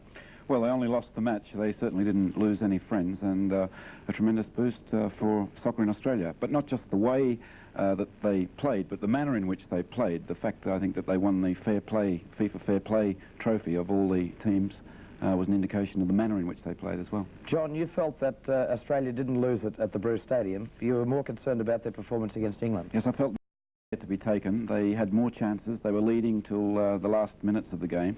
And of the 7 other teams to meet in the quarter-final, I felt that the West Germans' style and the way they played was the one team that we didn't want to meet.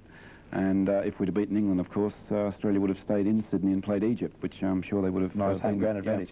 John, as we look back on the tournament, as far as Australia's concerned now, they have done something now for Australian soccer, despite the fact they were beaten in the quarter-final. I'm sure, as they spoke about the side in Germany in 1974, people will still talk about the young Socceroos of 1981. Yes, very much so, but I think it's important now that soccer capitalises on the interest that's been generated by the tournament and by the performance of the young Socceroos. It's one thing to have the potential. If we don't now convert it into something tangible for the future of the game, well, we're at fault again. Feelings for Mark Curtis? Well, sympathy, but penalty takers run that risk all the time. Okay, so that penalty that was saved by West Germany sees West Germany go through to the semi-final in the Melbourne for the semi-finals. The other quarter-final matches are in Sydney and Newcastle were still to be decided. In Sydney, the Sydney Cricket Ground was finally available and was the venue, in fact, for England versus Egypt. England are in the white strip, and the commentator is Jerry Harrison. And again, it's Egypt now controlling in midfield. Solomon is here. Abu Zaid with an opening here. Abu Zaid for Egypt. He should have scored. That was really the best opening in the game and the first they've had. And England were definitely caught out through the middle, through straight positive play by Abu Zaid. Solomon gave him a return. He's away. He's a big target, and he misses. Speaking to Hani Mustafa, the Egyptian coach, yesterday, he promised that Egypt was a better side than Cameroon. Well, that's the first glimpse we've seen that they are going to show us anything like the skills that Cameroon showed in the qualification matches in Sydney. Now, Egypt certainly boosted by that. They're much more competitive in midfield and they're going for everything. Solomon battling there, side on. Banfield getting away well. Good run by Banfield. He never quite had it totally under control, but it's a lovely ball to Wallace. And Wallace is through here. Over comes the defender, and Wallace cannot get it by him, although the man was stopped. Wallace still battling there, still with it. And Small should have it. Oh, that's another miss. And it's Solomon to turn.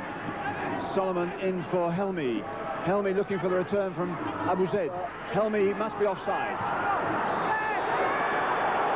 Is offside. The flag had gone. It's a penalty given here. It's Abu Zaid. And he scores. No, it's got to be taken because there are 2, if not 3, England players in the penalty area, and it's a retake. Well, this is an amazing situation. In which case it should be a goal if the England players win. That's a bad decision again. Right, another chance then for Abu Zaid, the Egyptian captain, to take this hotly disputed penalty. Referee making sure that all the players are outside the penalty area. He put it to the goalkeeper's left last time. The other side this time, and Egypt take a shock lead. Breaking down that flank. Soliman inside, not a good ball, and it's away by Colin Greenall.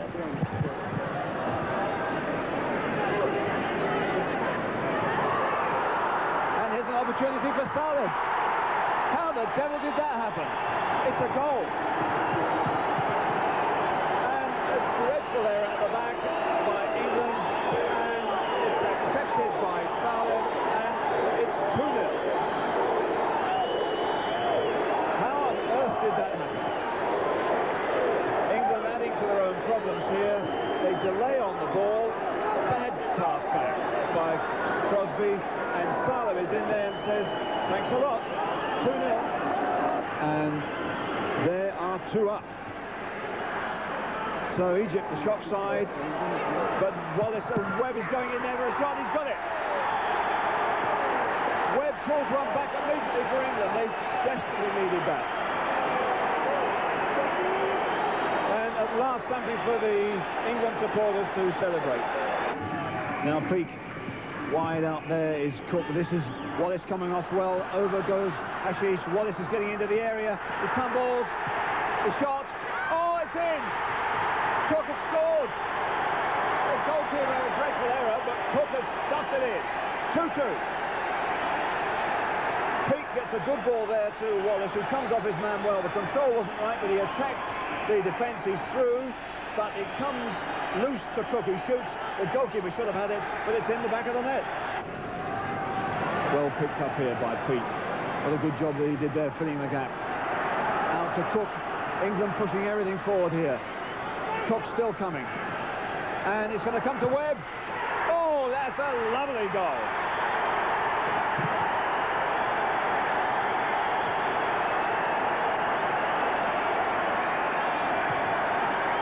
Rifled into the back of the net there. Terrific run by Cook. Webb is in there supporting. Now Cook comes in looking for a chance to shoot, but he unselfishly sets it up there for Webb. Terrific drive. And England dominant. In for Wallace. And Jeff Day can get this and pull one back. England getting players into the penalty area. Michael Small and Greenall was in there competing, the right back. Robson on the ball. Awkward position. He keeps it in, but gives it to LM Shani. Now Kendall's got to get this cleanly. He knocks it basketball style into space. Not perfect, but good enough. As England push forward again, it's Cook with Wallace on the left-hand side. Cook's going alone. And here's Jeff Day. Now Michael Small. Small must hit the target from there. Got 2 goals already and enjoyed the few scoring opportunities he's had in previous games, but again squandering them there. Marvellous run by Cook. Day lets it roll on to the big number 16, who fires wide. Right, now here comes Steve Kinsey. Getting down to the line. Can't do it against LM Shati. Beats him. Kinsey's cross. In comes Robson. And a tricky one. I think that was no more than 6 feet wide of the post, but let's give the goalkeeper the benefit of the doubt. Did he need to make this save? As Robson, under pressure, shoots.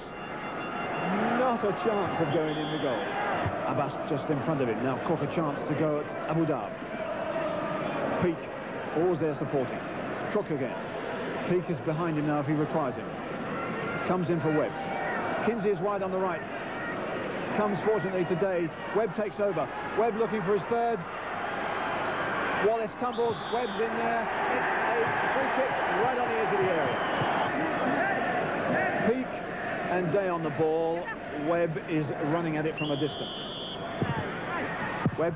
Oh, he's got a hat-trick.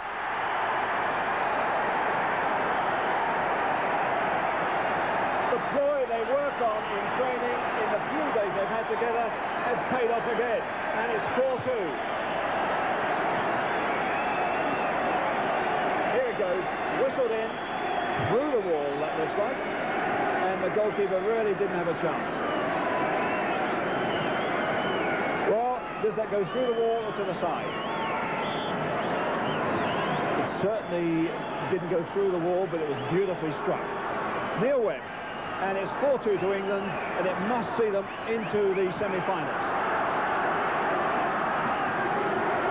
There's a challenge by Day, a bit tired.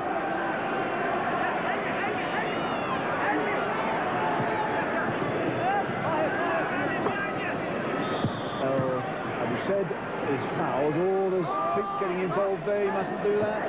They're going to get through to the semi-final. The last thing he needs is a caution now. Well, England, in fact, through to the semi-finals. They were a much maligned side, John. What a lot of people didn't take into consideration is the fact they finished on top of their group. Yes, I think the results exceeded expectations. We wonder what the problems are at international level of the England team. To speak to their coach, John Cartwright, you get an insight into it. 16 of his top players withdrew.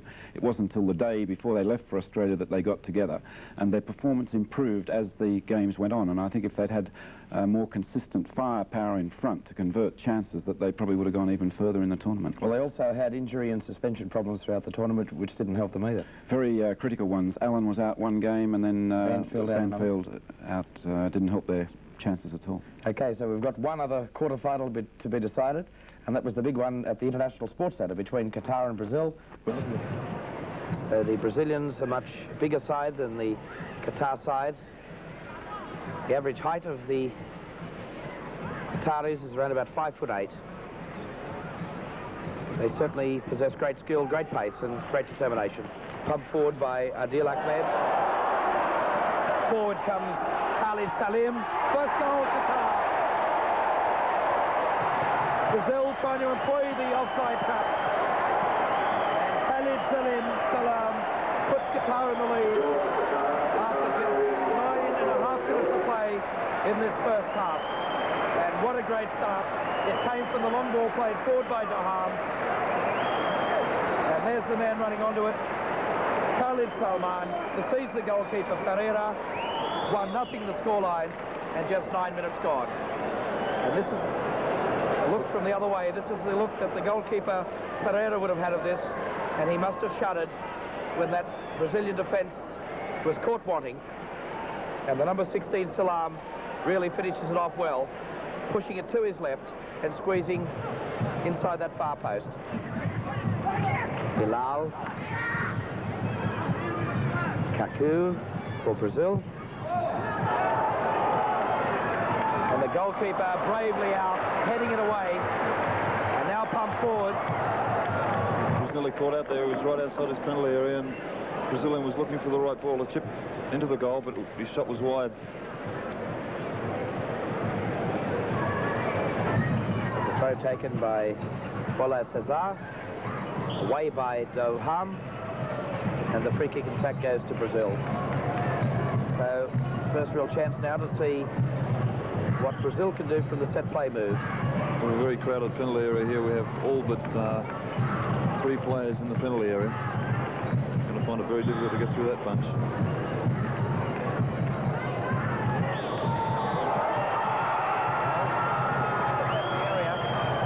It was finished off by Ronaldo, but the goal won't stand. It's been disallowed by the referee Marquez. Here it comes again. We may see the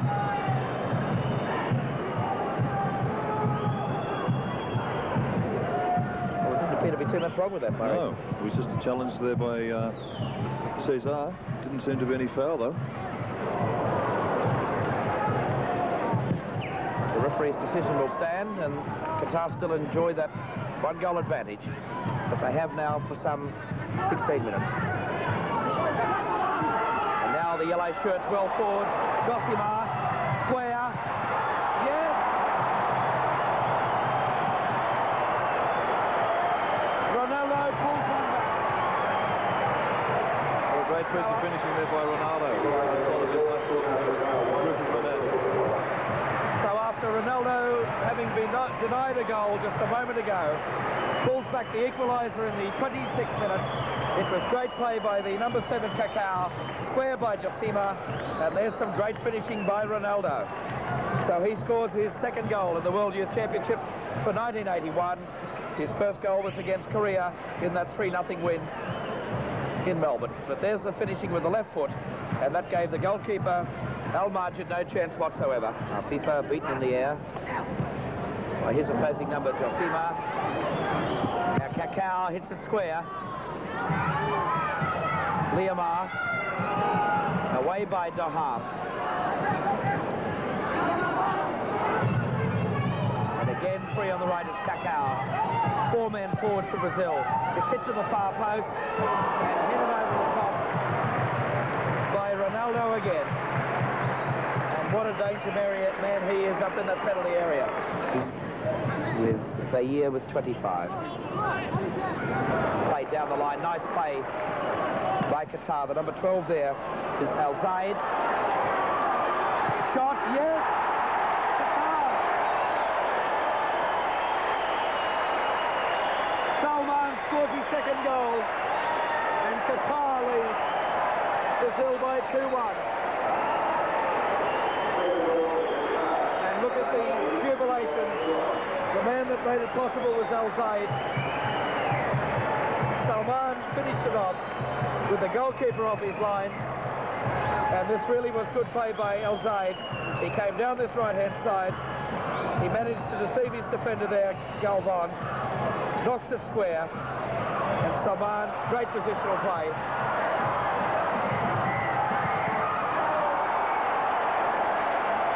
And at the other end of the field, the goalkeeper, Al Majid, saves the day for Qatar by tipping it over the top and another corner. So after 9 minutes of this second half, Qatar lead Brazil 2-1.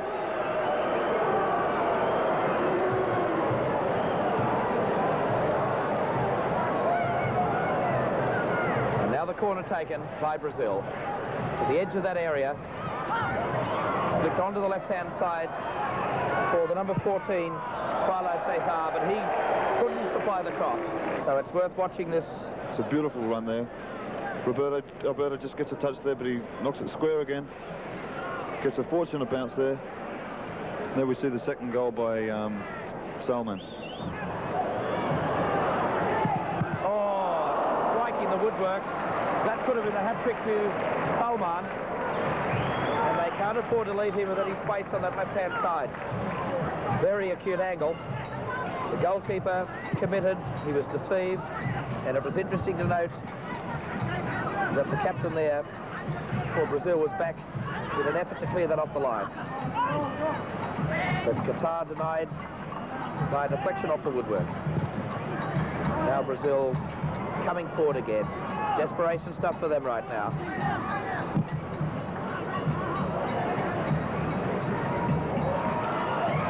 Salman again attacking on that left-hand side. Josima. Long ball played forward. That's tested the Qatar defence. But again, the man that came back was Doham.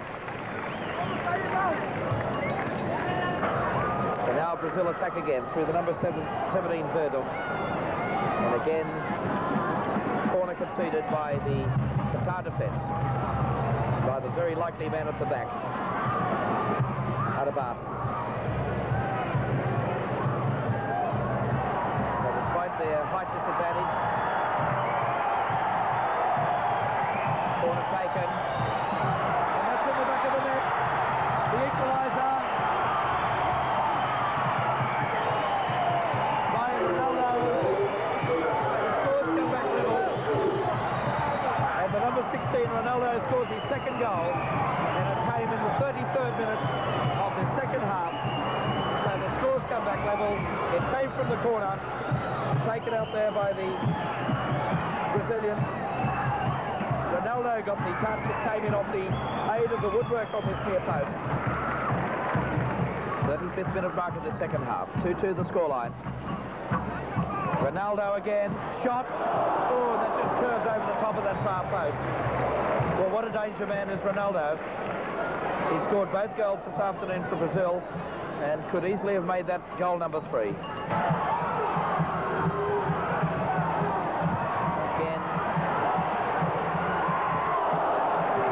That caused Pereira to be on the spot. And the shot coming from Afifa, the number 8. Quickly taken. Chipped on. Afifa played the 1-2 there with Ahmed. And a point into the spot. A penalty has been awarded to Qatar for the challenge on the number 15. Here it comes. Yes, he's given us for the handball. So a chance now for Qatar to go 1 up. And so pressure stuff now. Can Qatar go 1 up through the penalty? It's home. So Qatar. 3rd goal for Salman. And they lead by 3-2. And the man that was beaten was Pereira. Of the World Youth Championship they are.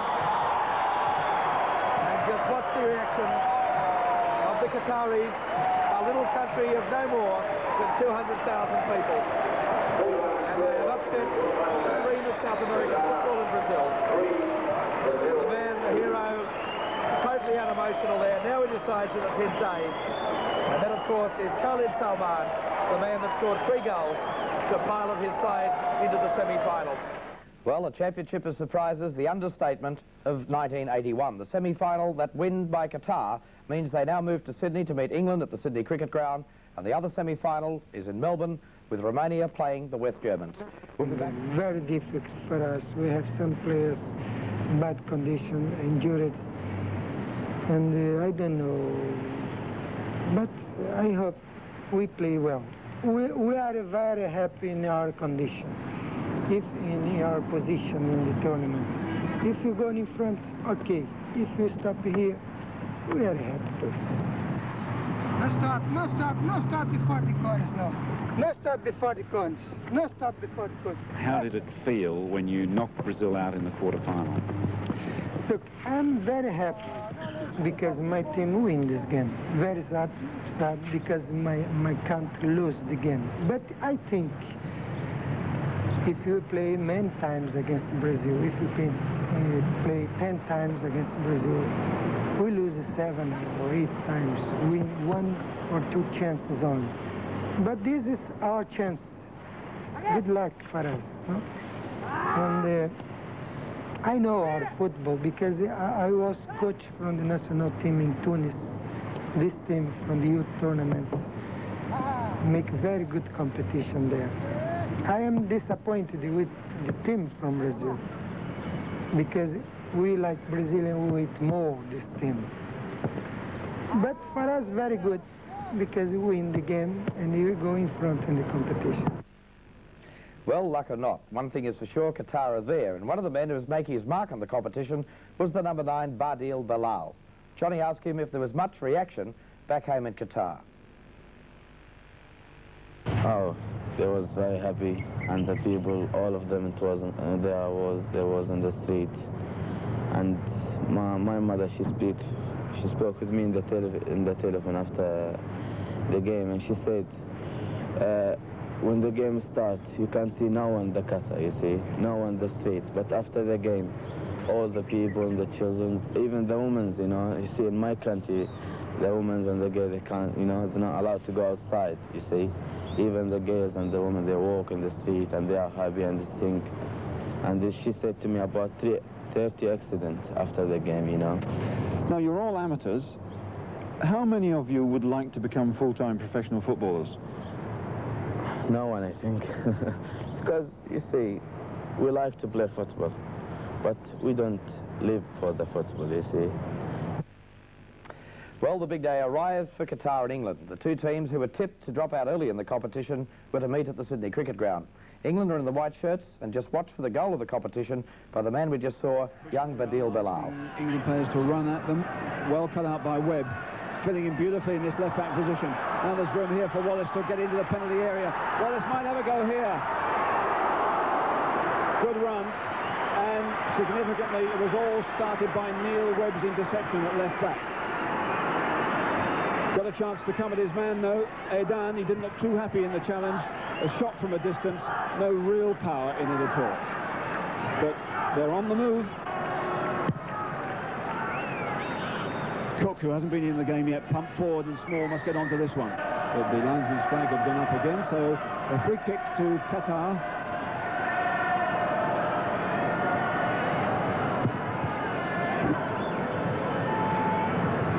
Not too much movement around up front, but the marking is tight. Bilal tries to knock it back. Robson gets it away from him.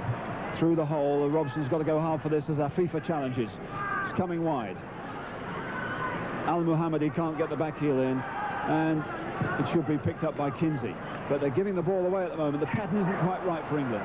Now Jeff Day. Forward for Wallace to go for his flagged offside again, which was doubtful or not, John, would you say? Yeah, very doubtful. I think they gave the benefit there. I think Wallace was even, which of course is offside, but that's the 5th offside we've had in 10 minutes. Adil Ahmed.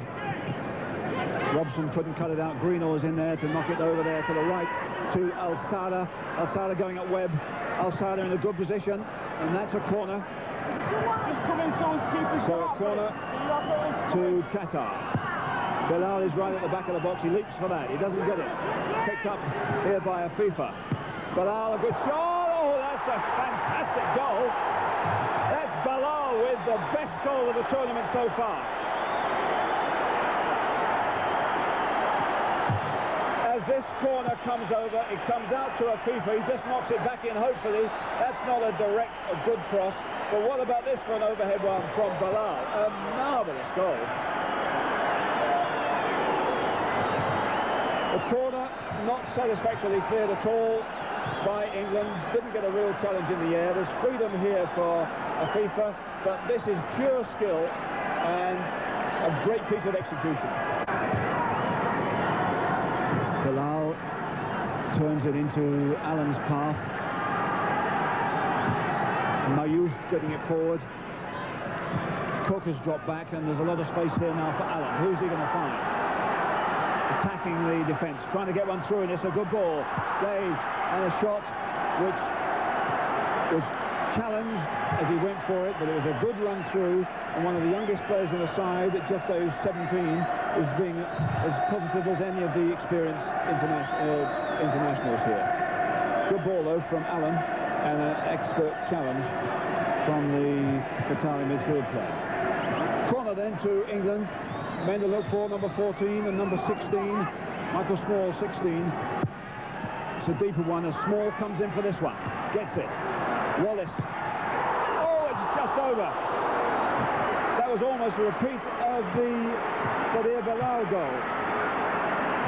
That was well knocked back by Michael Small. At last he's winning balls in the air. Now Wallace has got to get it back over his shoulder. And he's so close here. 25 minutes of the game gone. And that's a bad kick, which Day didn't get. Now he gets help from Cook. Webb is pushing up. They must be careful of the offside. He's not offside. He's onside. Kinsey checks. He should be able to get a decent cross in. There's Wallace over there. And Small, and denied by the clearance off the line by Adel Ahmed. Michael Small so very, very close with that diving assault on the ball. A good crossfield pass, not offside. He checks that he's okay, then he finds a man coming to the near post. It's Michael Small, a diving header. It's going in, but Adil Ahmed puts it away. But England finding it very difficult to get through. Small couldn't control it well enough, but Qatar can't get it away as Kinsey goes down the line. Seems to be a bit of pushing and blocking there. And the free kick was given.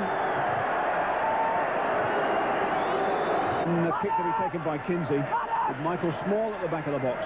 Robson coming in from the back too. It's a better one for Small. He's got to get up there.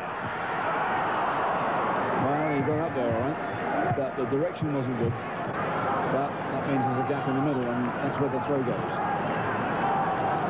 30 minutes then of the game gone, and it's Qatar on the attack, leading by that one brilliant goal. Webb and Kendall. The trouble with moving Webb to the left-back position and Peak to the back means that they lose a lot of authority in midfield, John. Yes, I'd have to agree with that. Especially Peak. He was starting to play really well in the midfield, and I feel that England are missing it at the moment. Wallace challenging for that one, and that's a free kick given against him.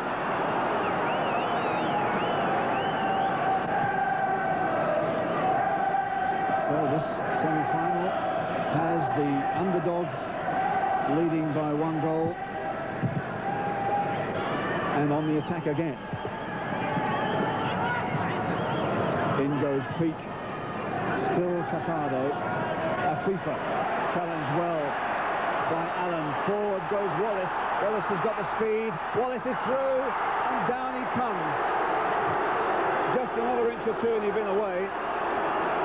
Brought down by Aidan. That was a lovely through ball. What a great tackle there from Allen. And that is first division quality. And a good ball too. Now Wallace has got to get there.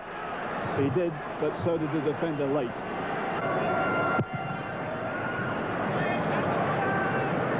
In comes Webb. And offside against Small. There's absolutely no reason for that. Webb did well to challenge for that one, but Small was caught out. What's the score on those, John?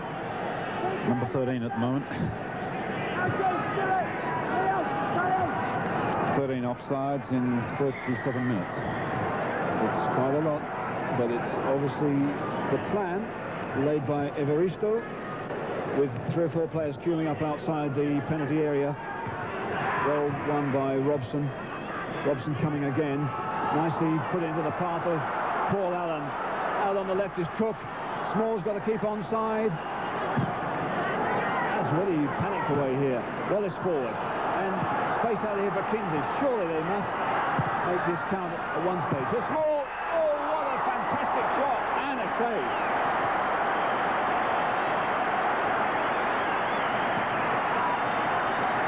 That was quickly laid in. A panic clearance by Mayouf. It comes out wide here to Kinsey. And he doesn't delay on it. He gets it in fast. And Michael Small is in there well. And he was desperately unlucky. Cook trying to find some space. Uses it himself. Driving it out here to Kinsey. It's a fine ball. Kinsey should have that one.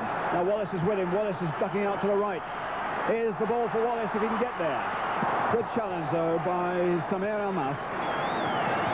And England are putting 1 or 2 more ideas together, but Qatar are looking as if they've got a bit of discipline at the back to 2. Michael Small weaving about in front of the thrower, Greenall. Now Kinsey is the near man, looking for Small for a back header. And that was cut out and should be a corner. Jeff Day with a corner. Another one for Robson. Robson checking it forward. There's an opening here now for Kinsey. Oh, what a miss. They won't get many better ones than that, but at last they're beating the offside trap. As Robson cleverly here controls this ball, he doesn't hook one forward. They push out Qatar, but they're beaten here by the little neck ball through to Kinsey, but a hasty shot and a chance missed by Steve Kinsey.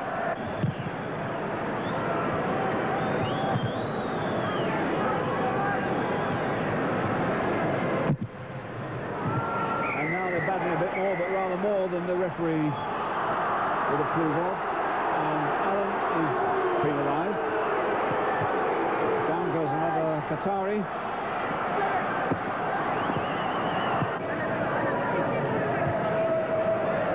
Peak is acting as a spare defender at the moment, but Afifa doesn't get it forward anywhere near him. As the Argentine referee, Mr. Romero, blows for half-time. With the here at the moment already off the field of play getting treatment, Badir Balao, the man who scored that dramatic goal, one wonders if he'll be in a position to continue in the second half. His drive through midfield. Picked up by Allen. Small here. And again. And now Webb. And room for Greenall. And on the run now is Michael Small with Wallace. There's support here for two of them. Wallace on the way. And there's an opening here for Jeff Day. Oh, what a miss! That's the miss of the tournament so far. Well, you miss chances like that, you don't deserve to win, and that was England's best move of the match. And Jeff Day should certainly have put that away. Nice support here by Wallace. And then a lovely touch from Allen. And that was a real gift. And well, he might hang his head, John Cartwright. But Jeff Day has battled well in this game, and he's got to keep going.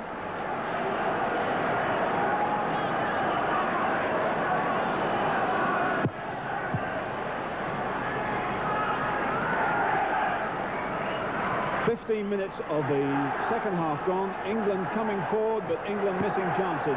And now it's Michael Small who's called offside.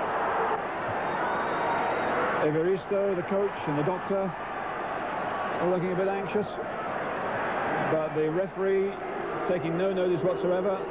And strangely enough, Adil Ahmed gets on his feet and takes the kick. And now there's an opening here. Of course, Al-Salam. Al-Sada has scored the second. Just at a time when Qatar seemed to go to sleep, Al-Sada scores the second for Qatar. They were caught napping there, and Al-Sada goes through and tucks it past Kendall quite comfortably. And Qatar take another step towards the final. Tony Finnegan of Fulham to come on in a minute as they continue to drive forward. And here's a chance for Jeff Day here. And again, good goalkeeping. Small puts it in. Michael Small has scored for England. Just at a time when they're about to make a substitution. It was Cook who got it forward. Jeff Day chased it, but it broke well off the goalkeeper to Michael Small, and his side puts it into the empty net. It was a nicely considered goal, though. Yes, the ball bouncing kindly there for England, but about time. They've probably the first time it has bounced for them in the whole match. And now they're going to push forward with some purpose.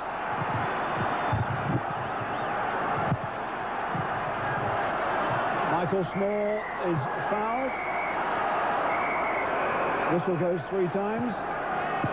The referee brings a number of players together.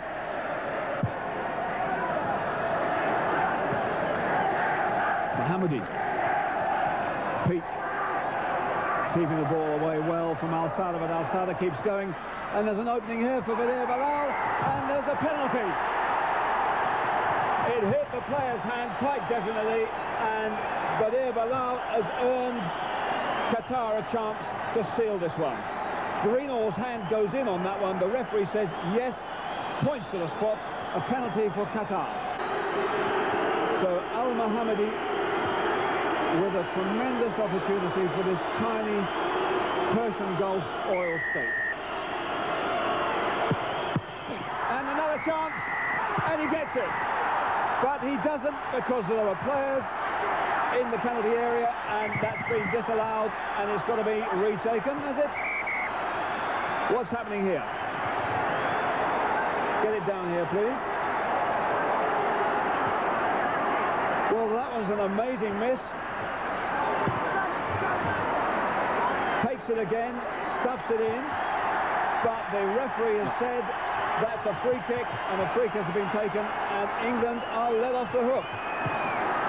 Well, no, because the ball came off the post, so that the kicker was not allowed to kick it again. So, in effect, he's played it twice, and that's the reason it's no goal. The kicker of the penalty kicked the ball twice. It had to be played by another player. And Robson gets the ball forward for Day to challenge for, and out comes Yunus Ahmed. Yeah, good point, John. When he put the ball into the back of the net, there were a few hearts that sank, but the referee right on the ball there, and England fortunate, very fortunate to survive. With 15 minutes to go, it's still England 1, Qatar 2.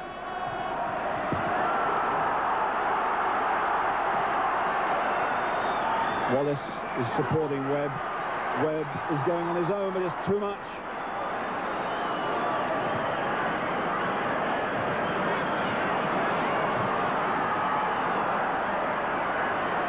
Peak. That's out. And that's a throw into Qatar, and still they aren't getting it together, and Qatar have raised their game a little bit. They're good fighters, good challengers, and they're physically fit, but they seem to have died just a little bit. But the penalty miss, if anything, he seems to have sparked them to more life. Now Robson comes forward. Very direct.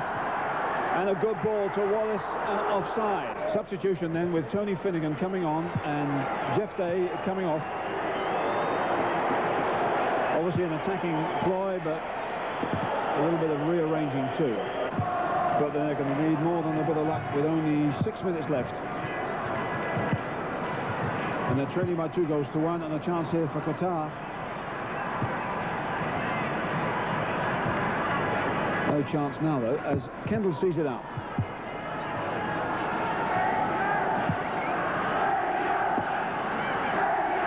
Well, England's only hope now is that they're fitted on the other side, or somebody can produce a touch of brilliance.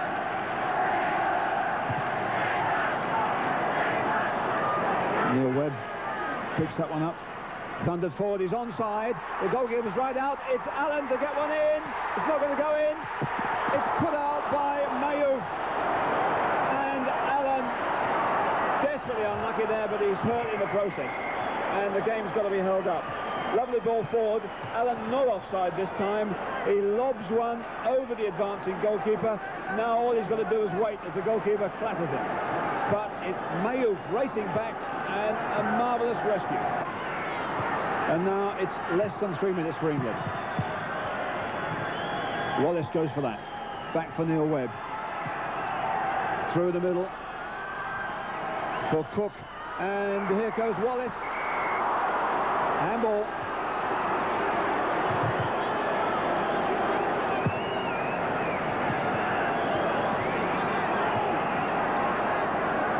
On the shoulder, he says, but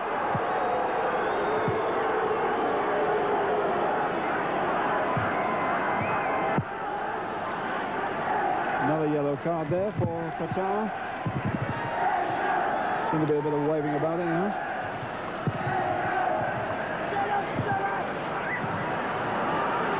Badir Bilal chasing this loose one. Picked up by Kendall.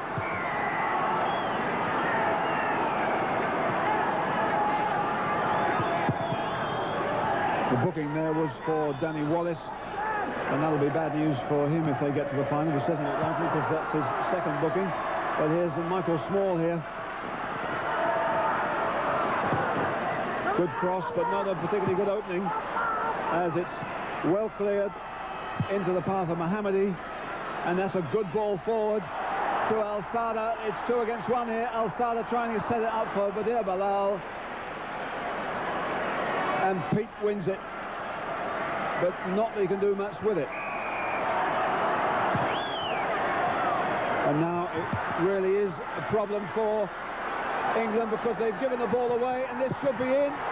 Pete Greenall stops it, and England are in terrible trouble here, and they're in trouble even here. With Qatar pushing forward Salem here. They're really enjoying themselves now. It's Mohammadi pumping one in.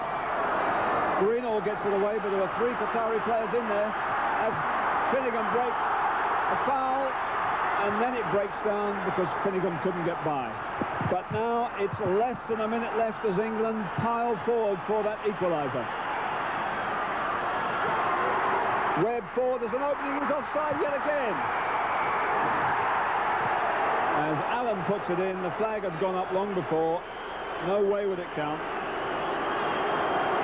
And things are really falling apart for England and looking very cheerful for Qatar.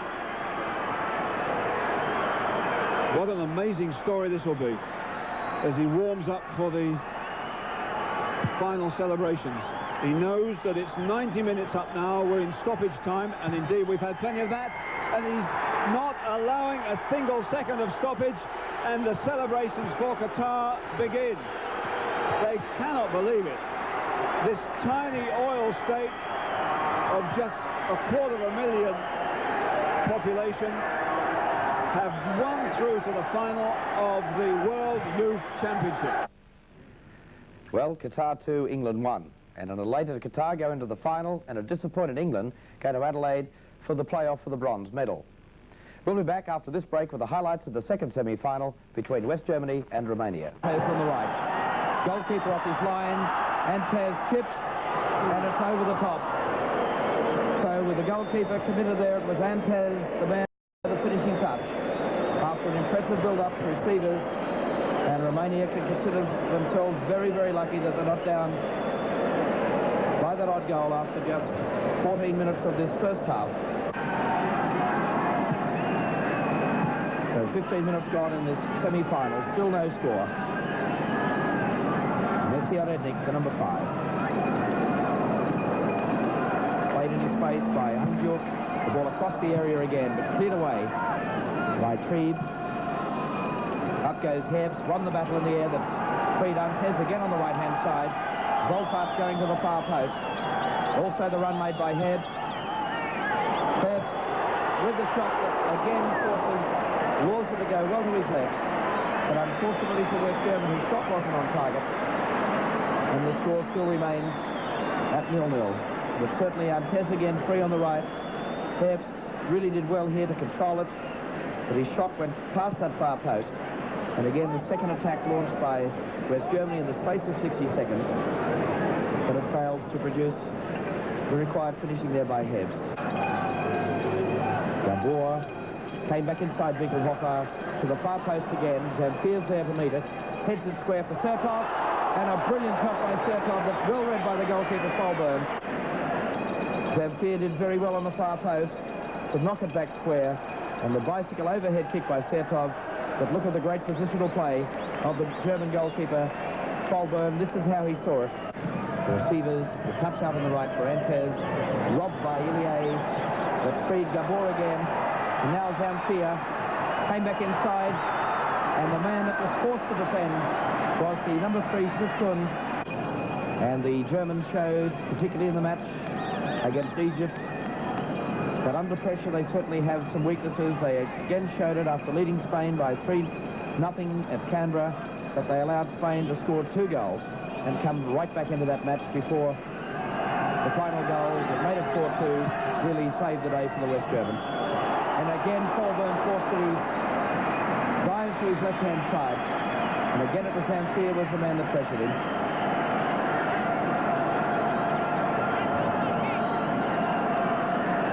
So it appears only a matter of time before the Romanians could grab the goal that could put them in the lead. But again, not to be outdone, the West Germans again attacking down the left through Schön. But look at the yellow shirts back there.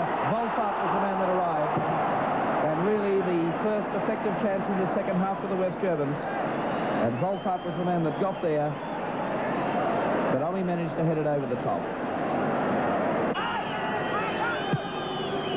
Sievers tries to take over in midfield for the West Germans. And in fact, gets free of Rednik. The man that's free is Winkelhofer, who's pushed forward for West Germany. One-on-one with the keeper, and great defence by Andoni. He got back there so quickly as Winkelhofer was lining up the goalkeeper. It appeared to be a one-on-one situation, but Andoni was the man that slipped in to save the day. And here's the attack by the West Germans down the right-hand side. And great play by Romania. But still the pressure hasn't been relieved as Axel Brummer will take the corner from the right-hand side. Floating it low across the face of the area. Up goes Trieb. He's lost possession in midfield. And now the Romanians on the break. Back comes Wolf for West Germany as Zamfir attacks on the right-hand side. Chips it on beautifully for Gabor, but Winkelhofer, the man that launched the attack just a few moments ago at the other end of the field, comes back in defence for West Germany. So less than 5 minutes remain. And who will grab the advantage in that final 5 minutes? Romania take the corner. And again, a brilliant save by Fordham. He gets the pat on the back by the number 2 Winkelhofer as they search for the goal that could possibly pilot them into the final. Fordham punching it away. Mate couldn't control it. There's the shot. Oh, and just wide of the near post. So after 5 minutes of extra time, the score's locked at 0-0.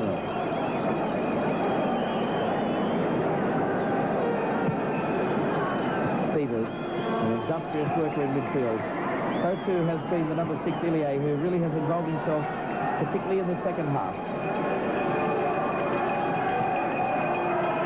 Now Gabor, the hero against Uruguay, searching, and over the top again by Bolvar. And again, it's Schön that comes forward for West Germany. Laws has made the run on the left-hand side, but the question mark is where is Axel Brummer, but Bolfart's on the right. Lawser, no, blocked by the goalkeeper. And he's forced to defend again. Pressure by West Germany. Well, certainly, Lovash kept Romania back in the game as he did against Uruguay in the quarter-final. And we wonder just how important that save will be at the end of the 120 minutes. But he showed very keen reflex and agility to block a very savage shot by Lawser, but it was a very, very impressive build-up by West Germany. The ball came across the face of the area. Lawser with virtually an open goal. And again, he's forced to turn it away again. So great goalkeeping again by Lovash. That's 3 goals he saved now in the space of a few minutes. Now the Romanians come forward again. The shot, and again the goalkeeper at the other end of the ground, Fordham, called on again, and he answers the call for the West Germans. And this really is a savage shot by Fisic, and brilliantly turned over the top for the corner by Fordham. So great performances by both goalkeepers that have kept their hopes alive, or their sides' hopes alive, for a place in the final. There's the shot off the line by Winkelhofer. Great positional play by the West German fullback, and this crowd has come to life here at the Olympic Park in Melbourne. Up goes Edouard, feed away again by the German defence. Now Lawser puts Bolfart in space again. Bolfart, great tenacity, Brunner.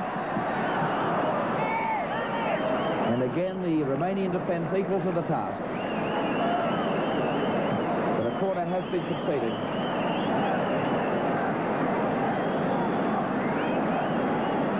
So about 2 minutes of this extra time period in the first half has elapsed as Thomas Brunner from the Nuremberg club takes the corner from the right. Lawser arrived. There's the first goal. Germany hit the lead. Schön. And Schön's the man that's broken the deadlock at the 13th minute mark of this first part of extra time, and Germany hit the lead. It came from the corner. Lawser, the first attempt. With the aid of the woodwork on the near post, the ball goes in and deceives the goalkeeper Lovash. And so from the camera behind the goal, we see it even more explicitly. The ball deflecting off the near post. And so Germany... That goal, in fact, in extra time, takes Germany to the finals in Sydney against Qatar. The Youth Championship for the Coca-Cola Cup have been decided. West Germany are set to play Qatar on Sunday, the 18th of October. England and Romania, the losers of the semi-finals, met on Saturday the 17th for the playoff for the bronze medal. Well, undoubtedly both teams would prefer to have played in the final, but even still there's 95 other countries who would gladly be in their place. Let's pick up the action. England are in the white shirts. The number 12 playing it into the middle for the number 10 Ian Muir. And the man that came back was Balint, the number 8 for Romania. Again, another free kick for England.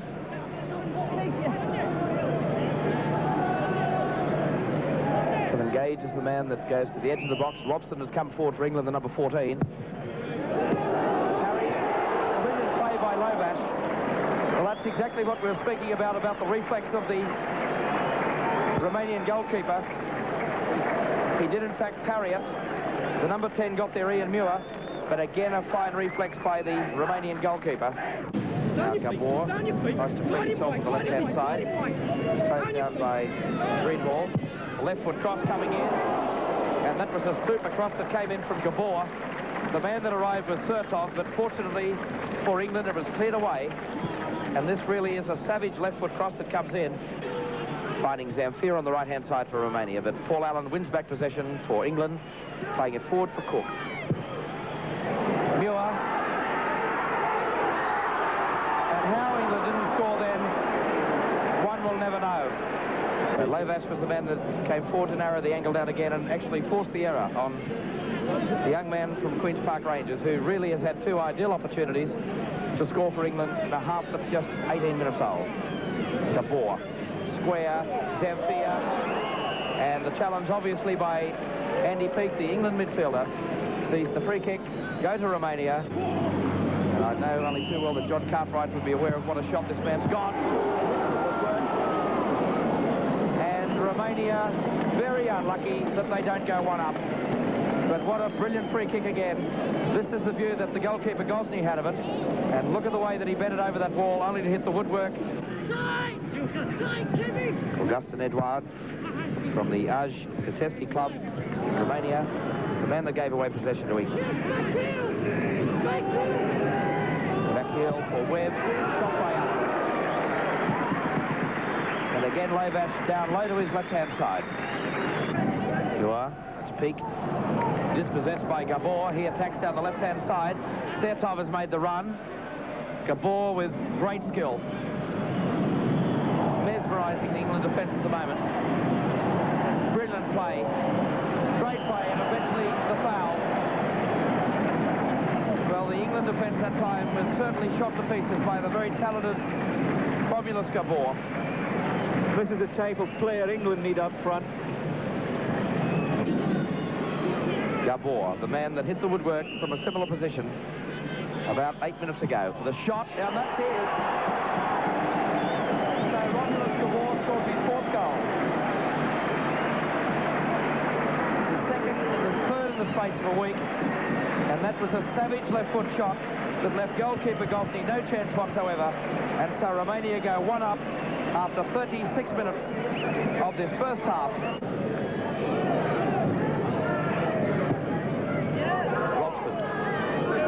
Forward for England. Love, Lovash. And England again not being able to supply the finishing touch.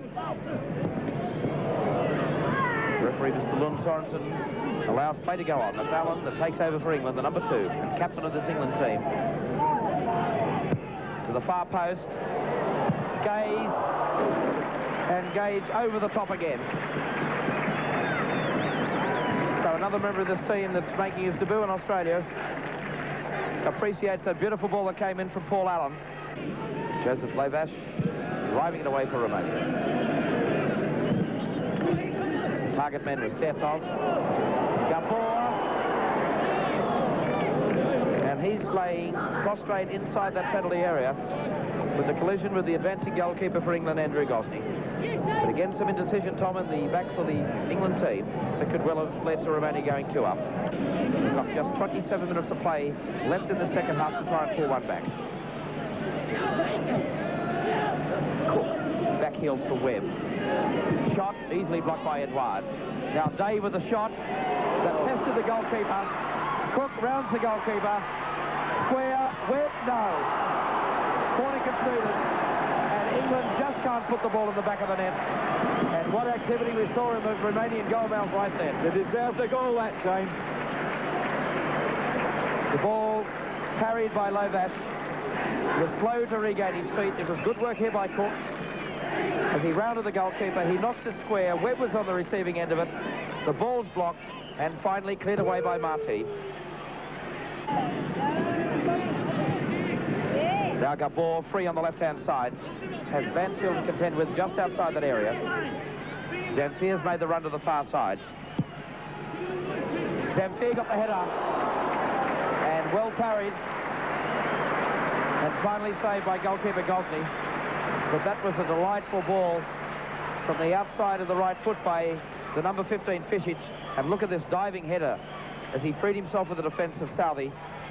Very confident Romanian outfit, stringing their passes together. Valent freed himself of Southey. Played forward, Zamfir, the number 7. Right on the edge of the area, square. Up went Greenhall. Back comes the number 5, Cook for England.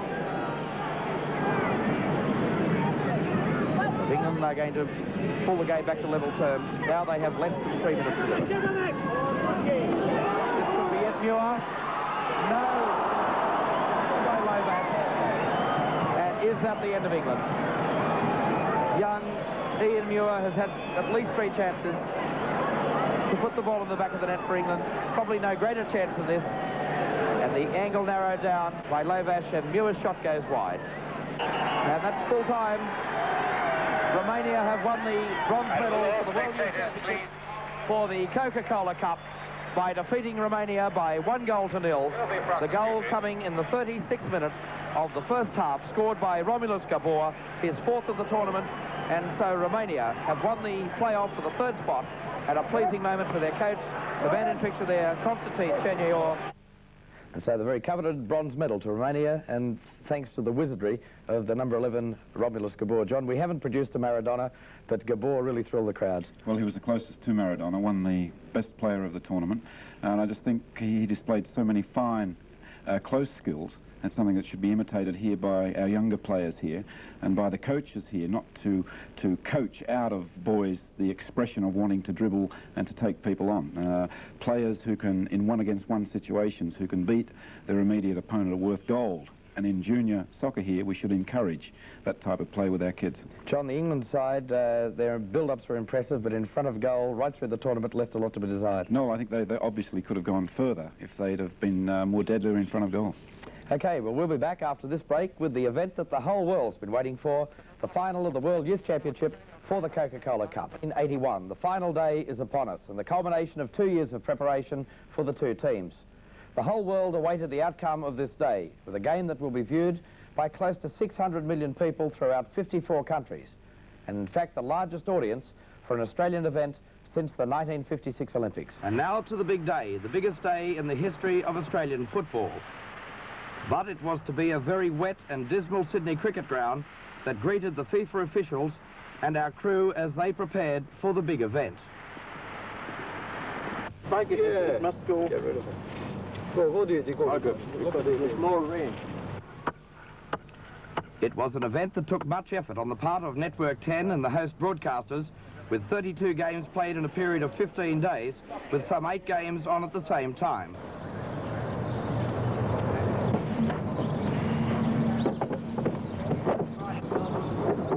It's nearing the final countdown for the final. And there's nothing else, just give me some close-ups, because I can say to Jerry got 16, and he'll rattle off something about him that he came from Qatar and he didn't wear shoes up until this event, and now he has a chance of winning an oil well or something, you know. Yeah, that's the whole bit. So we have enough information now, you know, that sound like $6 million. We have enough information now to that we can shoot anybody and give information on it. Where we started this tournament, we didn't know the people. We've got the stars now, so we can start shooting them up. They all mean something now, especially for the Claret side, especially the West Germans, because they're brilliant. We're it. We're here. This is it. The whole thing has come to a climax. We're going to make it. We can all do it. We've had the amount of games to do it. We've had the amount of training. We're all professionals. There is not a thing we shouldn't capture on the field today. And I think everybody here is going to add to that. And let's just make the television event. Just make it a brilliant soccer match and a brilliant television event. The unaccustomed Sydney wet didn't deter people queuing early for the big match. I got here at 8 o'clock. Who are you going to barrack for? I'm Qatar. Why are you barracking for Qatar? Because if England lost against Qatar, I want Germany to lose too.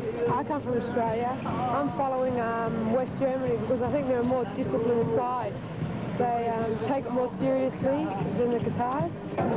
And while people queued outside, Network 10 were going through their final preparations to entertain hundreds of millions of people around the world. It's a collection of students and army personnel.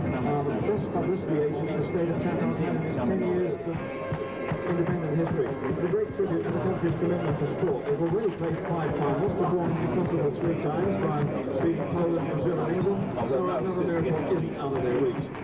So the scene was set for the final for the Coca-Cola Cup for 1981. And before the final, I spoke to 2 of the opposing team officials. The tension in the West German camp, the players very keyed up for this final this afternoon? Yes, we feel well, except Thomas Herbst, our centre forward. He can't play. But in any case, we are looking forward to this final, but we are glad to come back to Germany tomorrow morning.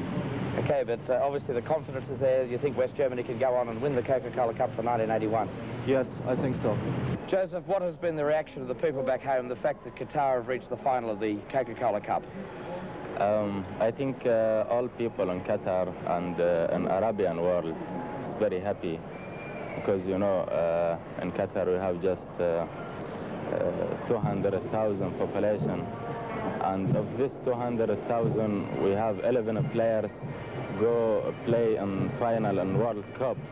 I think we are very happy, and actually Australian people too is very happy because the people especially in Brisbane and Newcastle and here in Sydney is like to Qatar team win in every match. And I say to all people here in Australia, thank you very much for all being here. Often the greatest soccer event ever held on Australian soil. Your commentators are Johnny Warren and Jerry Harrison. Cricket ground. It's a very wet, soggy Sunday afternoon here, but it'll take more than a pouring rain to dampen the spirits of a very great occasion. Well, this is my view, and the view that Johnny Warren and I will have from the dizzy heights of the Tribune will stand.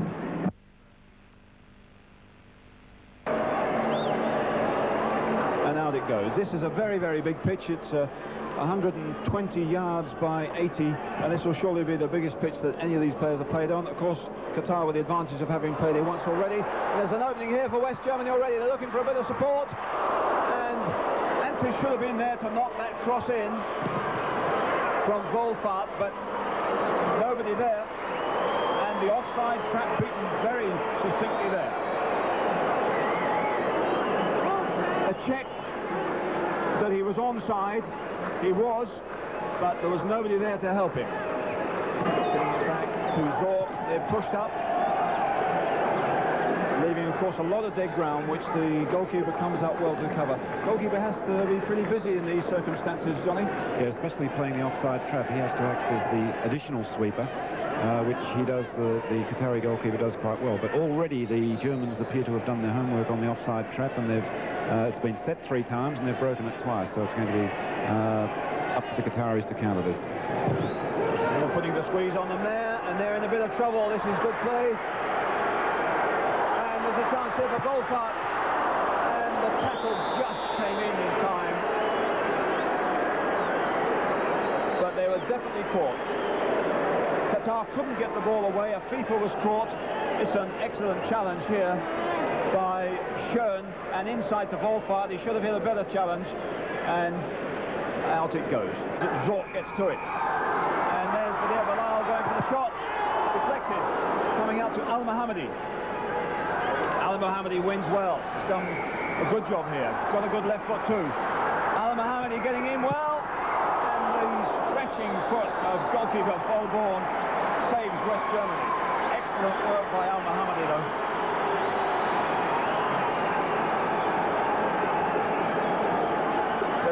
Struggling there. The cover wasn't good, and when one man was beaten, that was enough. Mohammadi is now at the back of the box, but they're playing it short here to the right back, Almas. It's a challenging header, but the goalkeeper should have that, but he's having to come wide, and now he's struggling. He's got to get back. Ball born back on his line as Al Sada beats one man. They're really running it well here. Mohammadi strikes and misses. Trying to find Axel Brummer, he doesn't get anywhere near him. Wolfart chasing here. Wolfart gets it. Now he's got Antes on the right. Antes getting inside his man. He needs support now on the near post. Antes. Wolfart couldn't get it. There's a chance here. Oh, what a squander one. Amazing. Axel Brummer should have really tucked that one in.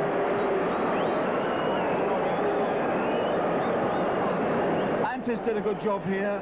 Wolfart couldn't quite get it, and that one wasted. And now it's Al Mohammadi getting over there. Al Mohammadi trying to cross, but there Bilal was in there, but goalkeeper's got to come for it. Gets it, but is fouled. well there. And he gets a free kick.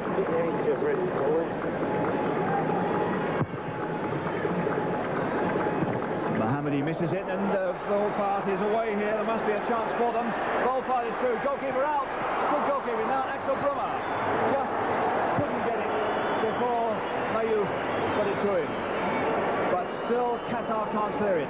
Brummer still with it. Schön looking to beat that trap again, and offside. Antes just really down slightly, but you can see the line. Chance to cross one in. If Volfart can get this one, there's a chance for Antes to pick up the rebound. He's done it.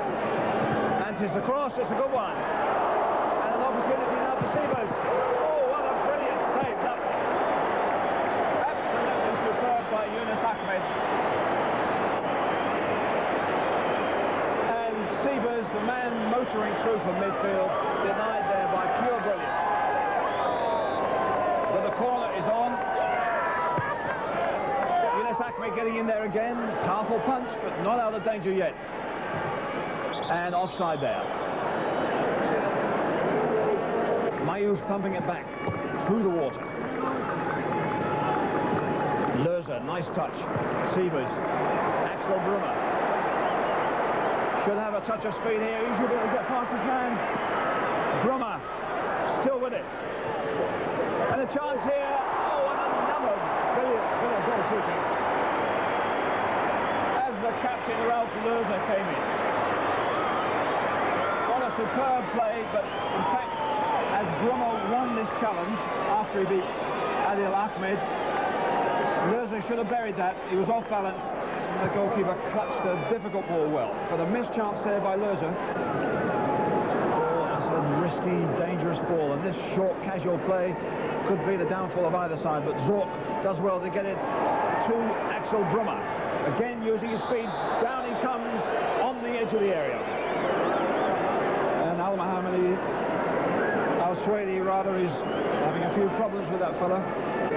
Schön and Lerzer are in there. They must have a good height advantage here, West Germany. Lerzer. Ralph Lerzer sticks it in.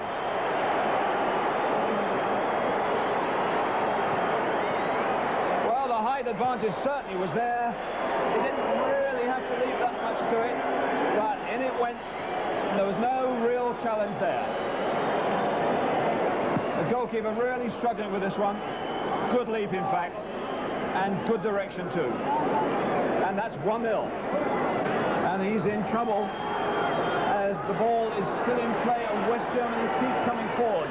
But he gets up and faces the assault coming in from this flank. And the West German player is down now. Trying to change it wide here to Antes. Overlapping him well is Winkelhofer, who's done a good job here. And again the goalkeeper swoops. But the chances are beginning to flow. West Germany winning the ball in midfield, but not for FIFA as he battles through the water to get Badir in a good position. Oh, Badir beats his man beautifully. Badir's cross and knocked over and wide by Al-Sada. Al-Sada had a super chance there. He only had to stick a foot out. Volfart beaten by Mayouf.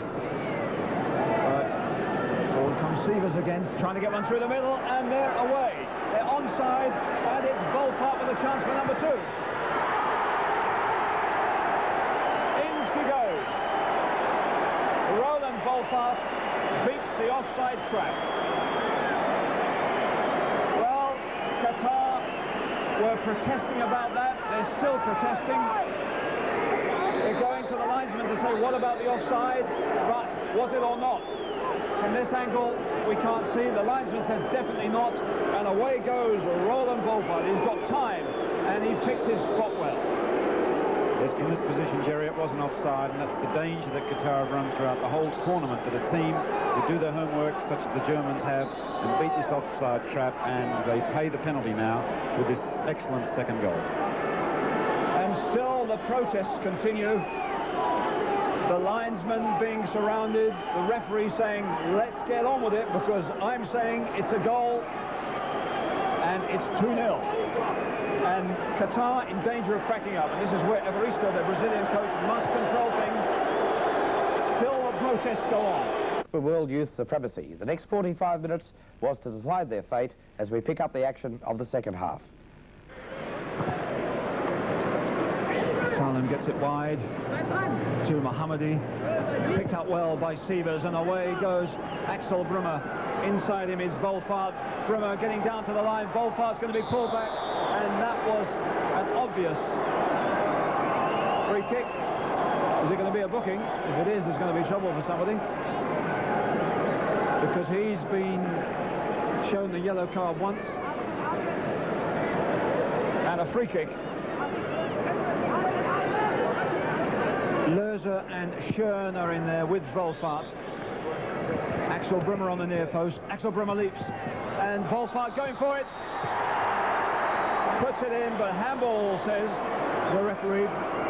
Well, it's bad luck for Wolfart, because he's on 4 goals for the tournament, equal first with Mark Kousas and Tahir of Egypt.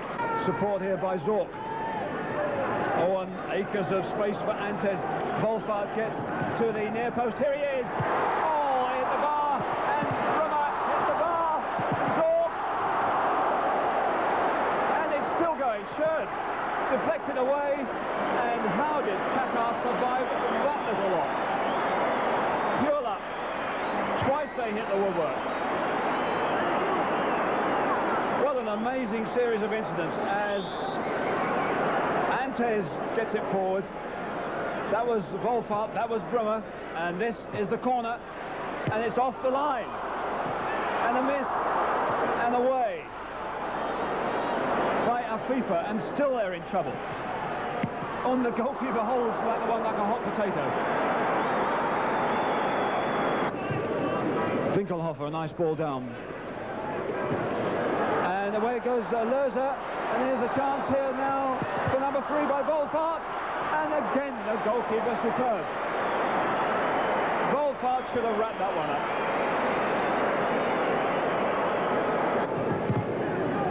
Al-Sada should have had that ball off him, so should Salem, but that was good play by Al-Swedi, the substitute, and now Salem with a chance to get one over to Badir Bilal. Badir trying to turn. Al-Mahannadi is there, but there was no way he could stick a foot to that, and he couldn't score from that angle, really. Schön through the middle for Wolfart. Wolfart's away, he must have a chance. Wolfart for another one, and that must be a penalty. He didn't get him the first time, he didn't get him the second time, but he said he got him after that. Well, Wolfart's away here. Almas grabs him once, he has another go, then he says I'll get him this time, but he's in the area so clearly. There's not even any dispute, surely, that that is a penalty kick. So Lerzer, so cool, so arrogant, and succinctly put in. And there is total dejection from the Brazilian bench, but there's no argument about that one. Well, it's a guessing game here, and he got it wrong. Brunner battling again, but it's Al-Swedi to beat him. Al-Swedi still coming, trying one. Good effort. Well, he's the captain who's trying to say to the coach, I'm sure, that dropping him in earlier games was a mistake, and he's looked pretty positive, John. Yes, it's been an inspiration since he's come on, the one bright spark in the attack of the Qatar team at the moment. One wonders why he wasn't in from the start of this match. And a throw-in to Qatar. A temporary lull in the Germans' forward drive, giving Qatar a little bit of space to get some honour back. Treeb, and that's out. Al-Mahannadi looking for the quick throw. Al-Sada. Al-Mahannadi has it. Al-Mahannadi getting down to the line. Treeb brings him down.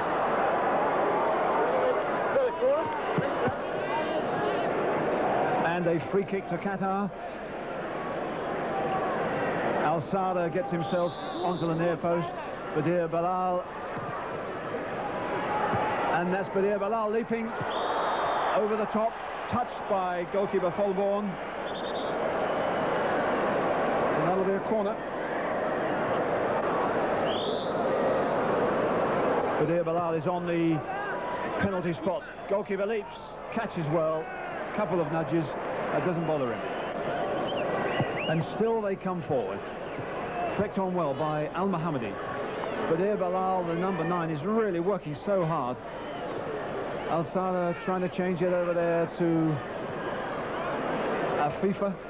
Afifa seems to be impeded. No, it's a free kick. Schön, the number 13, was penalised there.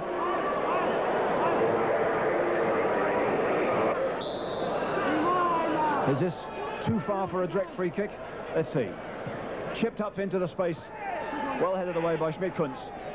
Salem Al-Swedi into the arms of the goalkeeper. But again, it's the substitute Al-Swedi who's the point of the arrow for Qatar.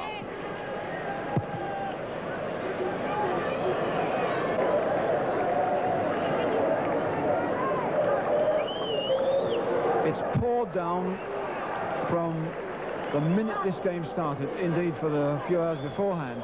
But still, the Qatar poured forward despite the condition they find themselves in. But it was Zorc who got that one, and now it's Antes on the break, and there must be a chance here for number 4 for Germany. Antes. Again, the goalkeeper saves the first, but not the second. Antes comes alive for the first time in the last 20 minutes, and this time you must feel a little bit sorry. Qatar pushed everyone forward in a desperate attempt to get something back, and the goalkeeper seemed to have done a marvellous job here when left 1 against 1. But the rebound is fortunate for Antes, and he stuffs it in. 4-0.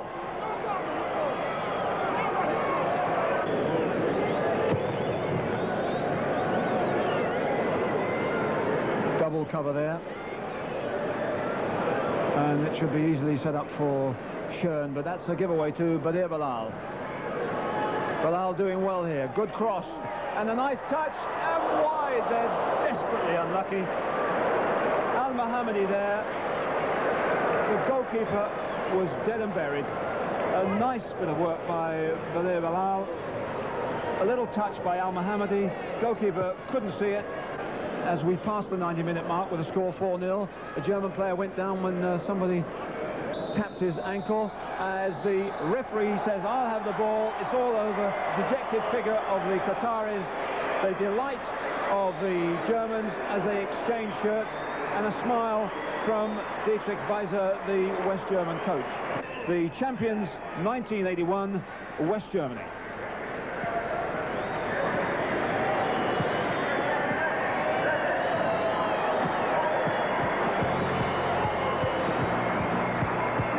Germany were not the only winners. Mark Curtis of Australia received the Golden Shoe Award for the leading goal scorer in the championship for 1981.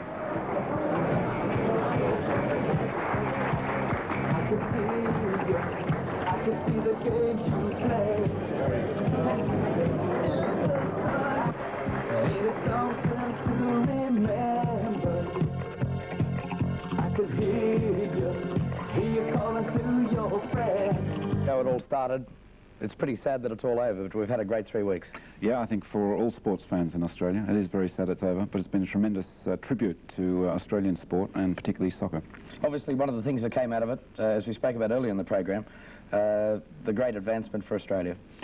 Very much so. I think there's probably still lessons to be learnt there, and I think Qatar was symbolic of the fact that if you do your preparation right, that anything's possible for a country of 200,000 people to reach the final. And to learn from the great Brazilians, I think there's a message there for all soccer countries. John, the first championship in Tunisia, or it was a tournament then Japan, finally FIFA recognised it as a World Youth Championship. They're now calling it the Junior World Cup. Obviously, the standard of play in this tournament has justified the confidence put in them by FIFA. Well, I think everyone was impressed by the standard, not just the standard, perhaps, but the manner and the spirit in which the whole tournament was played.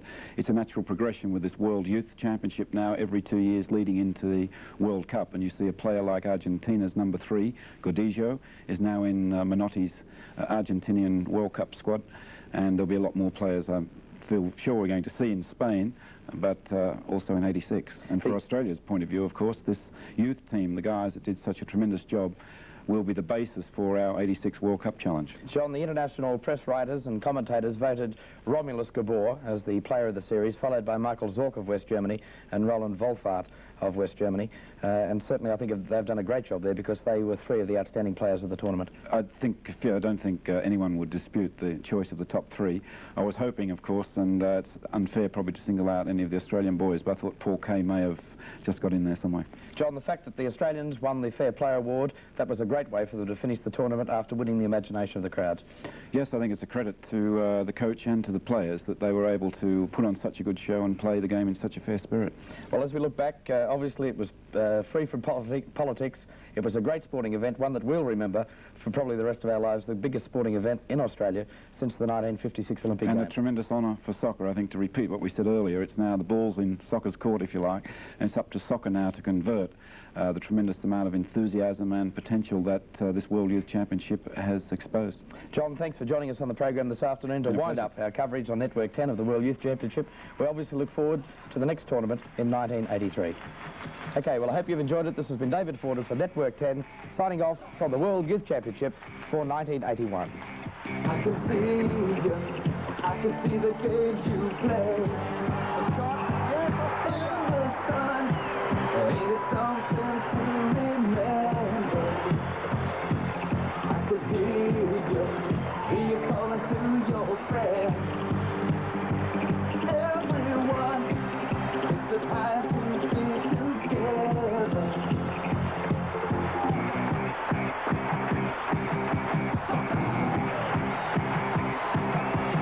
Yes, I know you're gonna give it all you got. Kick it around, you can really turn it on now. And I know you're gonna give it your best shot. It's alright, 'cause you're really going strong now.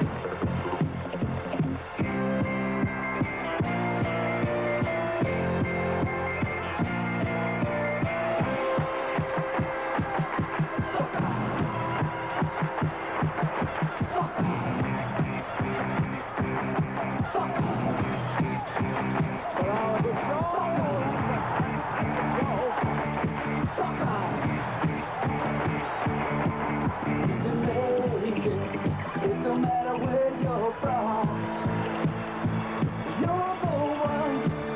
You're the one who's gonna show up. You can do it. Yes, you're gonna do it.